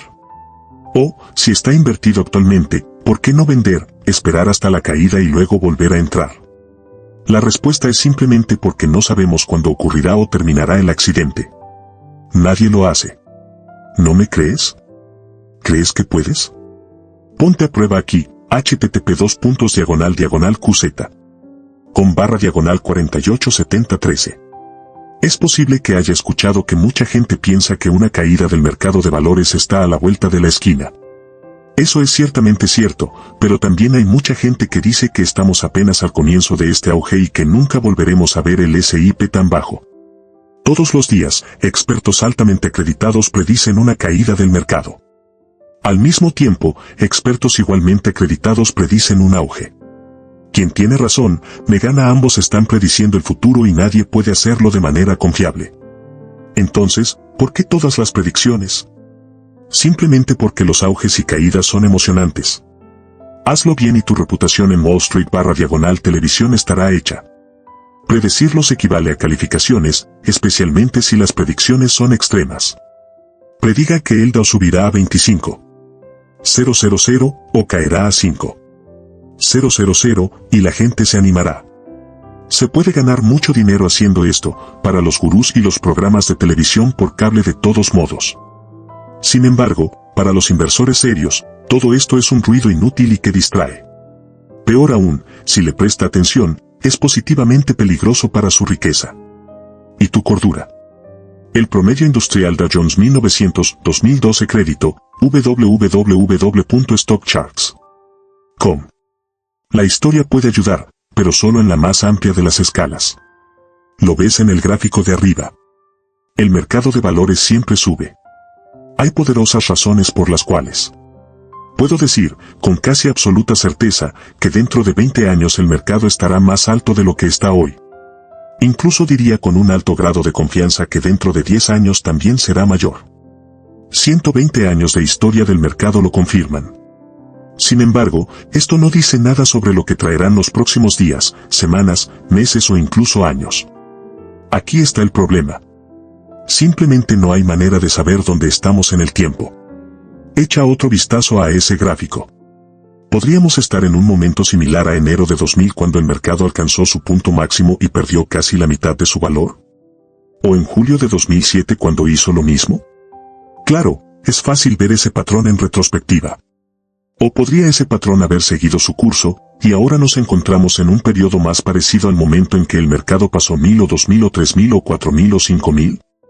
Donde cada nivel quedó en el polvo, para no ser visto nunca más, me gana lo que sí sabemos es que cada uno de estos hitos se superó en momentos como el actual, cuando la gente estaba convencida de que el mercado estaba demasiado alto y listo para una caída. Dicho esto, supongamos que sabemos que en este momento, en 2102, el S&P 500 está en su punto máximo y a punto de colapsar. Tal vez un genio mágico nos lo haya dicho. Claramente venderemos, o al menos no compraremos. Pero, ¿ahora qué? Queremos las ganancias que solo el mercado puede ofrecer. Así que queremos volver en algún momento. ¿Pero cuándo? ¿Es esto un retroceso del 10%? Si es así, querremos comprar a 1.892 más o menos. ¿Qué pasa si se trata de una caída del 20%, la definición oficial de un mercado bajista? Entonces no queremos comprar hasta alrededor de 1.682, pero ¿qué pasa si hacemos eso y resulta que esto es un accidente? Maldición. En ese caso, deberíamos haber esperado hasta que cayera hasta 1.200 más o menos. ¿Dónde está ese genio molesto cuando realmente lo necesitamos? El punto es que para jugar bien este juego de sincronización del mercado, incluso una vez, debe acertar 2 veces, primero debe igualar el máximo. Entonces necesitas llamar al bajo. Y usted debe ser capaz de hacer esto repetidamente. El mundo está lleno de inversionistas tristes que acertaron primero y luego se quedaron al margen mientras el mercado se recuperaba y marchaba más allá de su antiguo máximo. Market timing es un juego que no se puede ganar con el tiempo. ¿Cómo puedo estar tan seguro? Simple, la persona que podría hacer esto de manera confiable sería mucho más rica que Warren Buffett y 2 veces más exaltada. Nada, y quiero decir nada, sería más rentable que esta habilidad. Eso es lo que lo hace tan seductor. Es por eso que los gurús afirman constantemente que pueden hacerlo, aunque sea un poquito. Nadie puede. No precisamente. No de ninguna manera consistentemente útil. Creer en Papá Noel es más rentable. La cría de unicornios es más probable. Pero no me importa que este momento no se pueda hacer. Usando la siguiente ilustración, demostremos lo que me importaría si fuera usted. Supongamos que tienes 30 años. Tienes unos 60 o 70 años de inversión por delante. Miraría ese gráfico y notaría que hace unos 60 años él lo cotizaba a 250. En enero de 2015 rondaba los 17.823, eso es a través de 60 años de confusión y desastres financieros, como los que seguramente vendrán en los próximos 60 años. O simplemente considere los últimos 20 años y la historia del S&P 500. En enero de 1995 rondaba los 500. En enero de 2015 alcanzó los 2.059, y eso incluye 2000 a 2009, uno de los peores tramos de todos los tiempos en la historia del mercado, coronado por un desplome solo superado por la Gran Depresión. Es en esto donde se encuentra la verdadera magia. El poder de creación de riqueza del mercado de valores a lo largo del tiempo es impresionante. Pero también lo es el viaje a lo largo del camino. Ya sea que invierta hoy o en el futuro, le garantizo que su riqueza se reducirá a la mitad más de una vez durante esos 60 años. También sufrirá muchos otros contratiempos. Nunca es divertido, pero es el proceso y el precio que usted y todos los demás deben pagar para disfrutar de los beneficios. Por lo tanto, la pregunta no es ¿debería invertir en acciones ahora? Más bien es ¿debería invertir en acciones? Hasta que pueda aceptar los duros hechos anteriores, la respuesta es no. Hasta que pueda estar absolutamente seguro de que puede ver cómo su riqueza se reduce a la mitad y aún así mantener el rumbo, la respuesta es no. Hasta que no se sienta cómodo con los riesgos que conllevan las recompensas que busca, la respuesta es no. Al final, solo tú puedes decidir. Afortunadamente, invertir no tiene que ser una propuesta de todo o nada. Si está dispuesto a renunciar a algo de rendimiento, hay formas de suavizar un poco el viaje. Se hace con la asignación de activos, que discutiremos en el capítulo 14. Nota, al hacer referencia al desempeño del mercado en este capítulo, es posible que haya notado que salto entre el uso del Dow Jones y el S&P como índices. Prefiero el S&P porque es más amplio y, por lo tanto, un poco más preciso. Pero el Dow se remonta más atrás en la historia y es más útil y disponible a largo plazo. Si superpone sus gráficos a lo largo del tiempo, se rastrean juntos con una consistencia notable, haciéndolos, para nuestros propósitos, indistinguibles. Parte 2.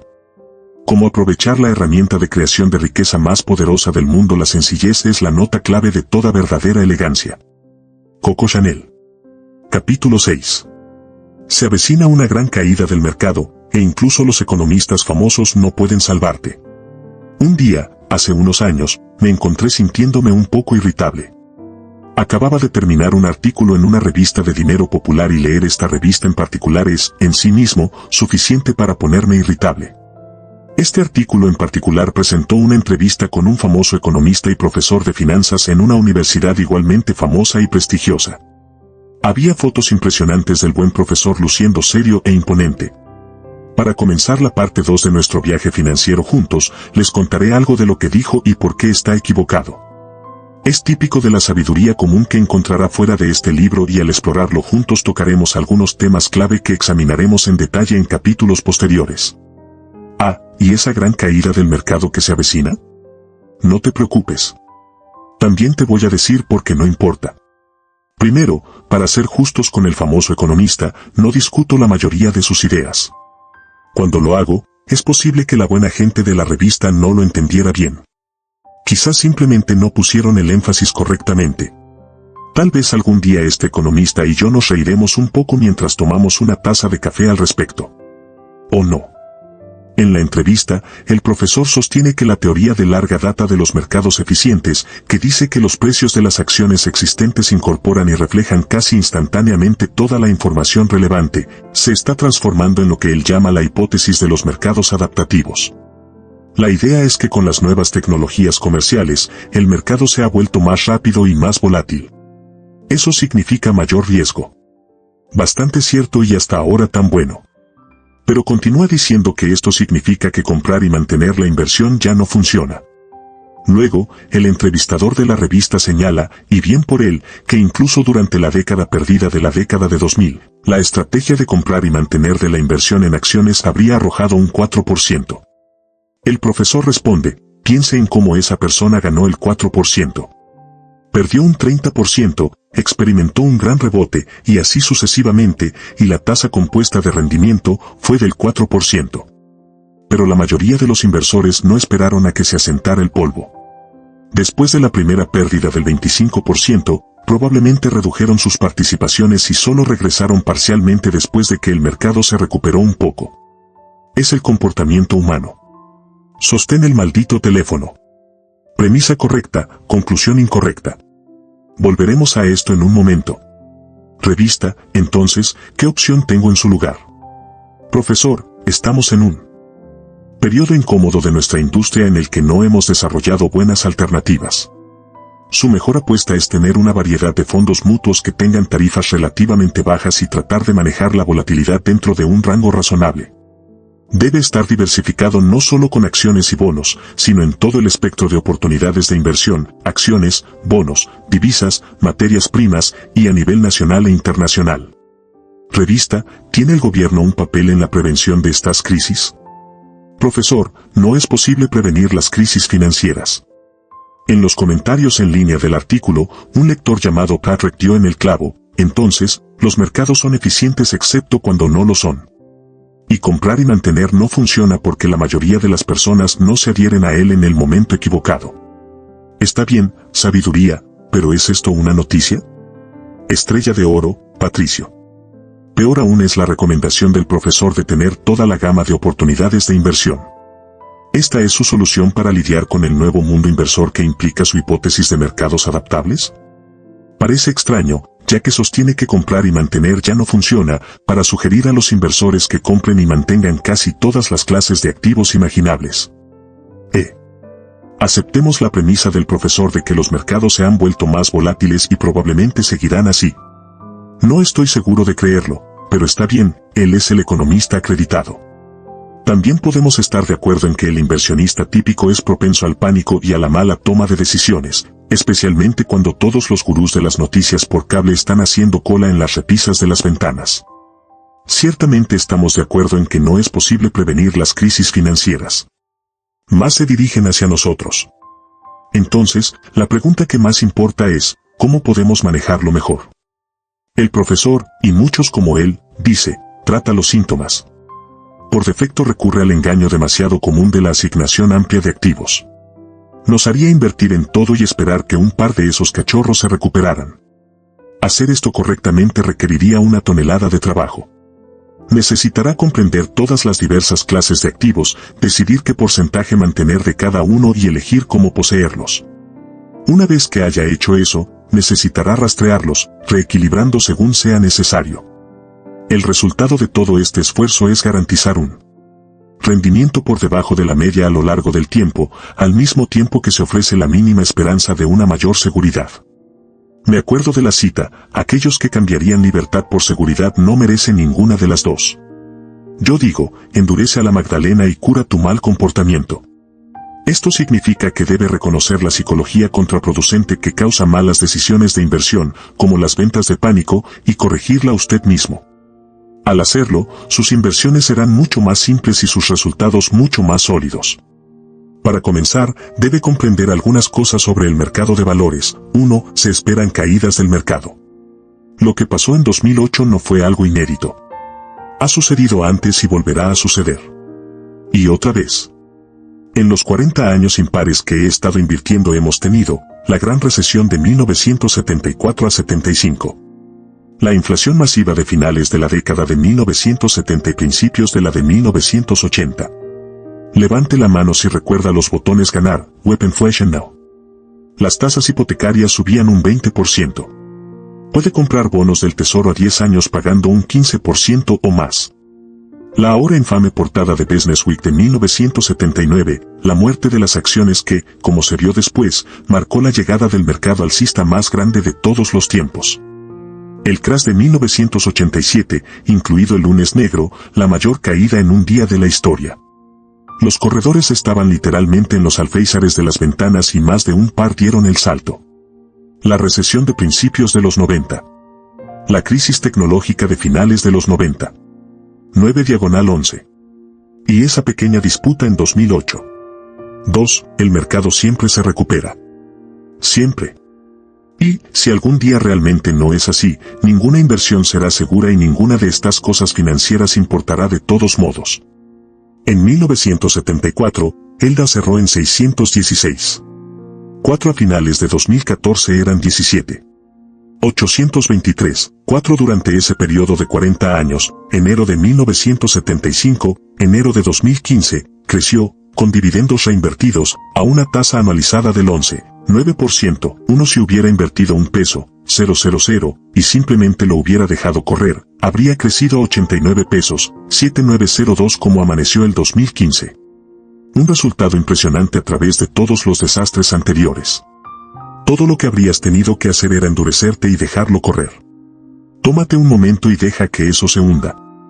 Todo el mundo gana dinero cuando el mercado está subiendo. Pero lo que determina si te hará rico o te dejará sangrando al costado del camino es lo que haces durante los tiempos en que se derrumba. 3. El mercado siempre sube. Siempre. Apuesto a que nadie te ha dicho eso antes. Pero es verdad. Comprenda que esto no quiere decir que sea un viaje tranquilo. Que no es. Es más a menudo un camino salvaje y rocoso.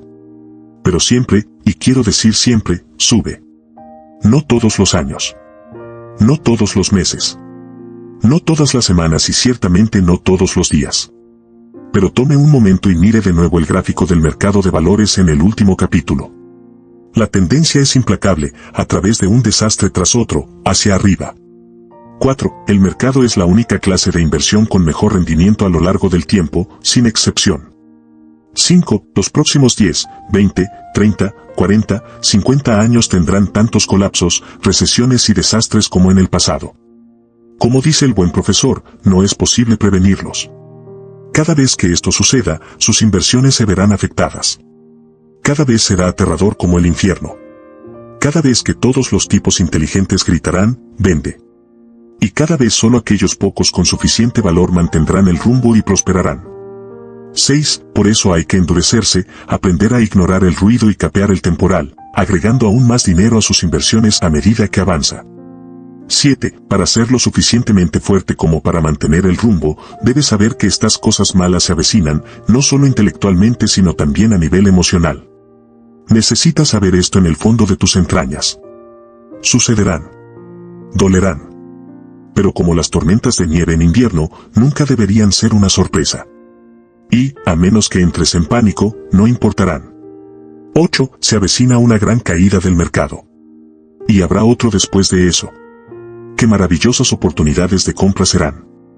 Le digo a mi hija de 24 años que durante sus 60 a 70 años como inversionista, puede esperar ver crisis financieras al nivel de 2008 cada 25 años más o menos. Esos son 2 a 3 de estos eventos económicos del fin del mundo que vienen en su dirección y en la tuya. Los colapsos más pequeños ocurrirán aún más a menudo. La cosa es que nunca son el fin del mundo. Son parte del proceso. También lo es todo el pánico que los rodea. No te preocupes. El mundo no va a terminar en nuestro reloj. Es arrogancia pensar que lo hará. Por supuesto, durante esos mismos años también verá varios mercados alcistas importantes. Algunos se enfurecerán más allá de toda razón, junto con la exageración que los rodeará. Cuando eso suceda, los medios financieros declararán esta vez es diferente con la misma confianza que cuando afirmaron que había llegado el final. En esto también se equivocarán. En los próximos capítulos, discutiremos por qué el mercado siempre sube, y le diré exactamente cómo invertir en cada etapa de su vida, hacerse rico y permanecer así. No vas a creer lo simple que es. Pero vas a tener que ser duro. Capítulo 7. El mercado siempre sube. En 1987, en lo que luego se llamaría Lunes Negro, llamé a mi corredor al final de un día muy ocupado. Recuerda que esto fue cuando todos aún teníamos corredores de bolsa. Cuando estábamos en la edad oscura antes de los teléfonos celulares, las computadoras personales, internet y el comercio en línea. Hola Bob, dije alegremente. ¿Cómo estás? Hubo una larga pausa en silencio. Estás bromeando, dijo. Bien. Sonaba terrible. ¿Bromeando sobre qué? Jim, acabamos de tener el colapso más grande de la historia. Los clientes me han estado gritando todo el día. Es un pánico. El mercado ha bajado más de 500 puntos. Más del 22%. Ese fue el punto en el que me uní al resto del planeta en estar absolutamente atónito. Es difícil describir cómo era esto. Ni siquiera la Gran Depresión había visto un día como este. Tampoco lo hemos hecho desde entonces. En verdad, parecía el fin del mundo financiero. Aproximadamente una semana después, la revista Time presentó una portada con una letra enorme que declaraba, el choque después de una semana salvaje en Wall Street, el mundo es diferente por supuesto, en esto estaban completamente equivocados. Los choques, incluso los grandes como este, son una parte normal del proceso. Como hace cualquier inversor educado, sabía que el mercado era volátil. Sabía que en su incesante marcha hacia arriba podría haber y habría fuertes caídas, correcciones y mercados bajistas. Sabía que lo mejor era mantenerme firme y no entrar en pánico. Pero esto, este fue todo un otro marco de referencia. Me mantuve firme durante 3 o 4 meses. Las acciones continuaron cayendo cada vez más. Sabía que esto era normal, pero desafortunadamente solo lo sabía a nivel intelectual. Todavía no lo había aprendido lo suficientemente profundo en mis entrañas. Finalmente, perdí los nervios y vendí. Simplemente no era lo suficientemente fuerte. Ese día en que lo vendí estaba, si no el fondo absoluto, lo suficientemente cerca como para no importar. Entonces, por supuesto y como siempre, el mercado volvió a iniciar su inevitable ascenso. El mercado siempre sube. Me llevó más o menos un año recuperar los nervios y volver a entrar. Para entonces, había superado su punto máximo anterior al lunes negro. Me las arreglé para asegurar mis pérdidas y pagar una prima por un asiento en la mesa. Era caro. Fue estúpido. Fue una vergonzosa falta de valor. Simplemente no era lo suficientemente fuerte. Pero lo estoy ahora. Mi error del 87 me enseñó exactamente cómo capear todas las futuras tormentas que se avecinaban, incluido el huracán financiero de clase 5 de 2008. Me enseñó a ser fuerte y, en última instancia, me hizo ganar mucho más dinero que el costo de la educación, que es ciertamente caro. Como dijo uno de los lectores de mi blog, hemos mantenido el rumbo, con una guarnición de pánico. Es una gran línea, y mantener el rumbo siempre se sirve con una guarnición de pánico. Es por eso que tienes que ser duro. Aquí está de nuevo nuestro gráfico de la historia del mercado de valores. El promedio industrial Dow Jones 1900-2012. Crédito, www.stockcharts.com. ¿Puedes encontrar mi blip de 1987? Está ahí y es fácil de detectar, pero no da tanto miedo en el contexto. Tómese un momento y deje que este gráfico se asiente.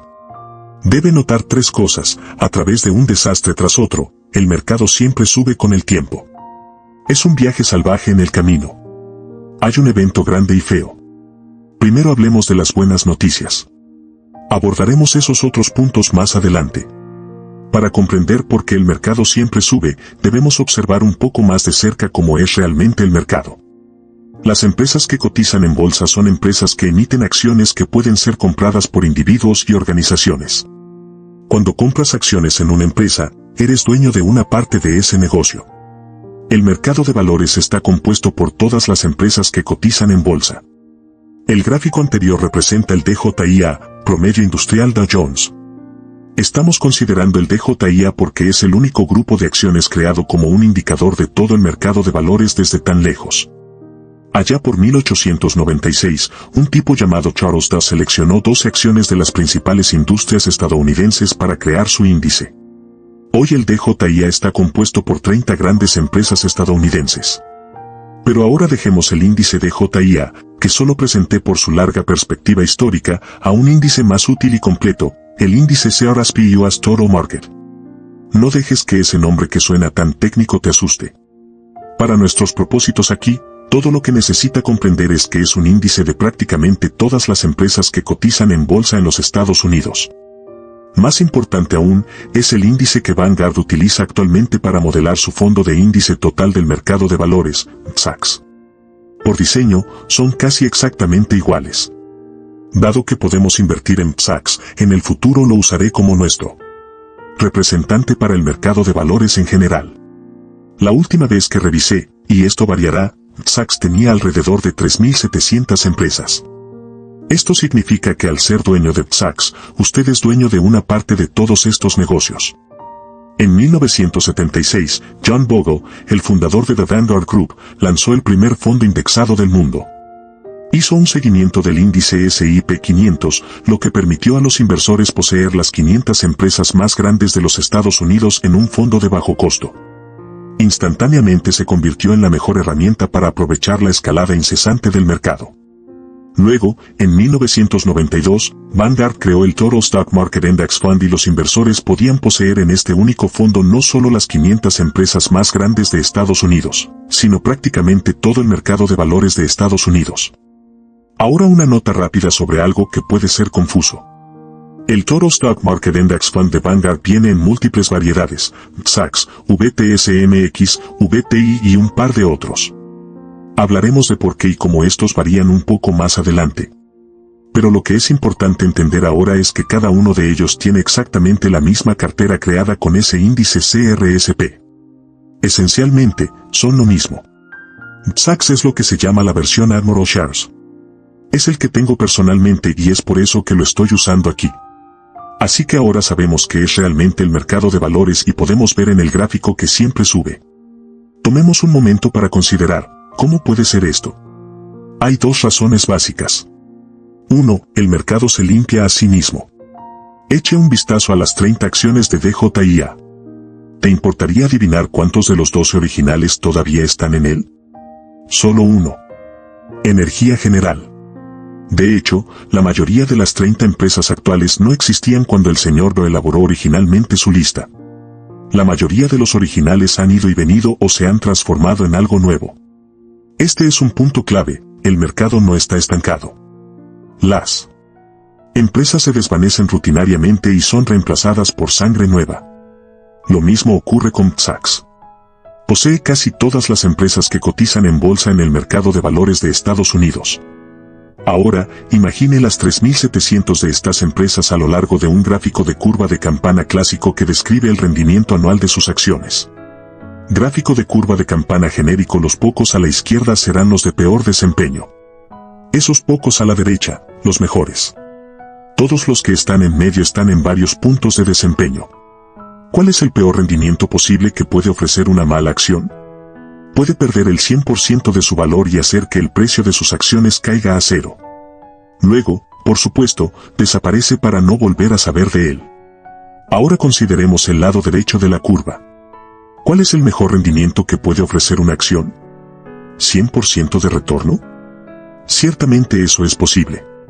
Pero también lo es el 200%, el 300%, el 1000%, el 10.000% o más. No hay límite al alza. El resultado neto es un poderoso sesgo alcista. Podríamos modelar las 3.700 acciones en Sachs de esta manera y encontraríamos que a medida que algunas estrellas se desvanecen, nuevas empresas se lanzan, crecen, prosperan y cotizan en bolsa. Este proceso de lo nuevo reemplazando a los muertos y moribundos es lo que hace que el mercado, y Sachs como su representante, se autolimpien. Pero tenga en cuenta que esto solo funciona con fondos indexados de base amplia. Una vez que la administración profesional comienza a tratar de vencer al sistema, todas las apuestas están canceladas.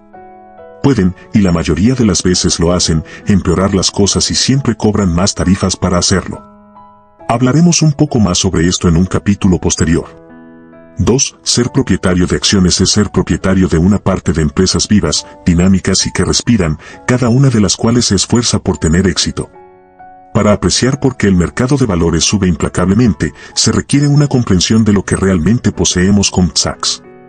Poseemos, literalmente, una parte de prácticamente todas las empresas que cotizan en bolsa en los Estados Unidos. Las acciones no son solo pequeños trozos de papel negociado. Cuando posee acciones, posee una parte de un negocio. Estas son empresas llenas de personas que trabajan sin cesar para expandir y servir a su base de clientes. Están compitiendo en un entorno implacable que recompensa a los que pueden lograrlo y descarta a los que no pueden. Es esta dinámica intensa la que hace que las acciones y las empresas que representan sean la clase de inversión más poderosa y exitosa de la historia. Entonces, ahora tenemos esta maravillosa herramienta de creación de riqueza que avanza implacablemente hacia arriba pero, y este es un gran pero, que hace que muchas personas pierdan dinero en el mercado. Vaya, es un viaje salvaje e inquietante. Además, está ese gran evento feo. Hablaremos de esos a continuación. Capítulo 8. ¿Por qué la mayoría de la gente pierde dinero en el mercado? En el capítulo anterior, les presenté una visión muy optimista del mercado de valores y su potencial de creación de riqueza. Todo lo que escribí es verdad. Pero, esto también es cierto, la mayoría de la gente pierde dinero en el mercado de valores. Este es el porqué. 1. Creemos que podemos cronometrar el mercado. Si bien salir cuando está alto y volver a entrar cuando está bajo suena enormemente atractivo, es casi imposible hacerlo. La realidad es que normalmente compramos caro y vendemos barato, entrando en pánico cuando los tiempos son difíciles y comprando cuando el mercado está en alza. Esto se aplica a todos nosotros. Es la forma en que los humanos están cableados. En los últimos 20 y tantos años ha aparecido una serie de artículos académicos que investigan la psicología de los inversores. Los resultados no son bonitos. Parece que no estamos psicológicamente preparados para prosperar en un mercado volátil. Los detalles de esta investigación están más allá del alcance de este libro. Pero lo importante es que se necesita un acto de voluntad, conciencia y esfuerzo para comprender, aceptar y luego cambiar este comportamiento destructivo. Aquí hay un hecho aleccionador: la gran mayoría de los inversores en fondos mutuos en realidad logran obtener peores rendimientos de sus fondos que los propios fondos generan e informan. Deja que esa pequeña pepita se hunda por un momento. ¿Cómo puede ser esto? Nuestra psicología es tal que no podemos dejar de tratar de cronometrar el mercado. Tendemos a entrar y salir, casi siempre en los momentos equivocados. 2. Creemos que podemos elegir acciones individuales. No puedes elegir acciones ganadoras. No te sientas mal. Yo tampoco puede hacerlo la inmensa mayoría de los profesionales del sector. El hecho de que esta habilidad sea tan rara es la razón clave por la que los pocos que aparentemente pueden hacerlo son tan famosos. Por supuesto, de vez en cuando podemos qué sensación embriagadora es cuando funciona. Es increíblemente seductor. Escoger una acción que se dispara es un subidón intenso y adictivo. Los medios están llenos de estrategias ganadoras que se alimentan de este engaño. No soy inmune a la atracción. En 2011, pensé que había detectado una tendencia y resultó que gané un 19% en 4 meses con las 5 acciones que elegí. Suspiro. Todavía tengo esta adicción. Eso es casi un 60% anualizado, mientras que el mercado se mantuvo estable durante el año. Eso es espectacular, si lo digo yo mismo. También es imposible hacerlo año tras año. Es una gran carrera, pero una base muy pobre sobre la cual intentar construir riqueza. Incluso superar ligeramente el índice año tras año es increíblemente difícil. Solo un puñado de inversores ha podido superarlo modestamente con el tiempo. Hacerlo los convierte en superestrellas. Es por eso que Warren Buffett, Michael Price y Peter Lynch son nombres familiares. Por eso no dejo que mi victoria ocasional se me suba a la cabeza. Es por eso que dejo que los fondos indexados hagan el trabajo pesado en mi cartera. 3. Creemos que podemos elegir administradores de fondos mutuos ganadores. Los fondos mutuos de acciones administrados activamente, fondos administrados por administradores profesionales, a diferencia de los fondos indexados, son un negocio enorme y altamente rentable. Rentables para las empresas que los gestionan. Para sus inversores, no tanto. Tan rentable que en realidad hay más fondos mutuos que acciones.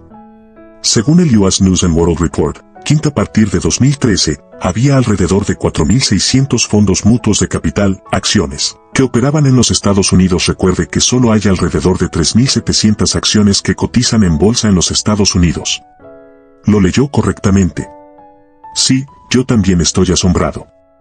El artículo continúa diciendo que alrededor del 7% de los fondos fallan cada año. A ese ritmo, más de la mitad, 374 de esos 600, se retirarán durante la próxima década. Con tanto dinero en juego, las empresas de inversión siempre están lanzando nuevos fondos mientras entierran los que fracasan. Los medios financieros están repletos de historias de gestores y fondos ganadores y de su generosa publicidad rentable. Se analizan los registros anteriores. Los gerentes son entrevistados. Empresas como Morningstar se basan en la investigación y clasificación de fondos. El hecho es que pocos administradores de fondos superarán al índice con el tiempo. En 2013, Vanguard publicó los resultados de su investigación al respecto.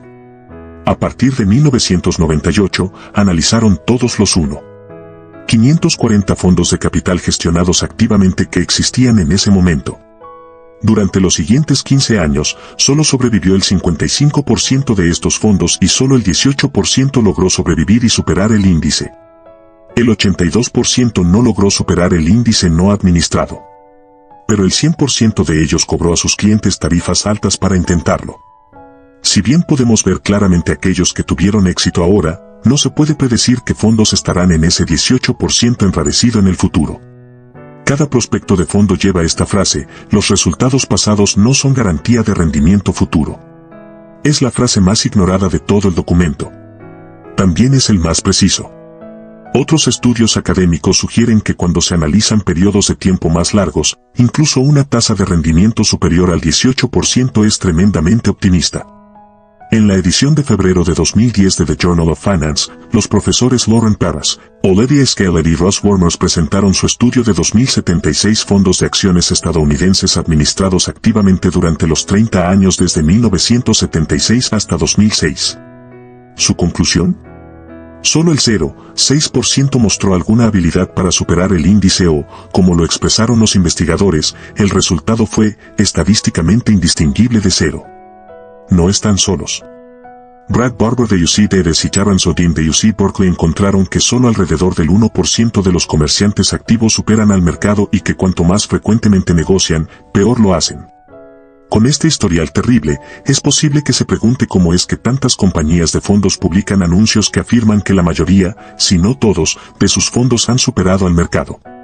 Con tanto dinero en juego no es de extrañar que tengan sus trucos. Una es simplemente elegir selectivamente un marco de tiempo para la medición que funcione a su favor. Otro simplemente se aprovecha de todos esos fondos muertos y moribundos. Las compañías de fondos mutuos lanzan nuevos fondos todo el tiempo. La probabilidad aleatoria es suficiente para predecir que a algunos les irá bien, al menos por un tiempo. Los que no lo hacen se cierran silenciosamente y los activos se invierten en algo que funciona mejor. El fondo malo desaparece y la empresa puede seguir reclamando que sus fondos son todas estrellas. Lindo. Se puede ganar mucho dinero con fondos administrados activamente. Simplemente no por los inversores. 4. Nos centramos en la espuma. Imagina que has estado leyendo este libro en una cálida y agradable tarde de verano.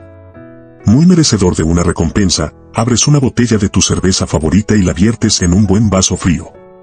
Si ha hecho esto antes, sabe que si lo vierte con cuidado por el costado, terminará con un vaso lleno principalmente de cerveza y una pequeña cabeza de espuma. Viértalo rápido y por el centro y fácilmente puede tener un vaso con un poco de cerveza lleno principalmente de espuma. Imagínese ahora que alguien más lo ha servido, fuera de la vista, y en una taza oscura a través de la cual no puede ver. No tienes forma de saber cuánto es cerveza y cuánto es espuma. Esa es la bolsa de valores.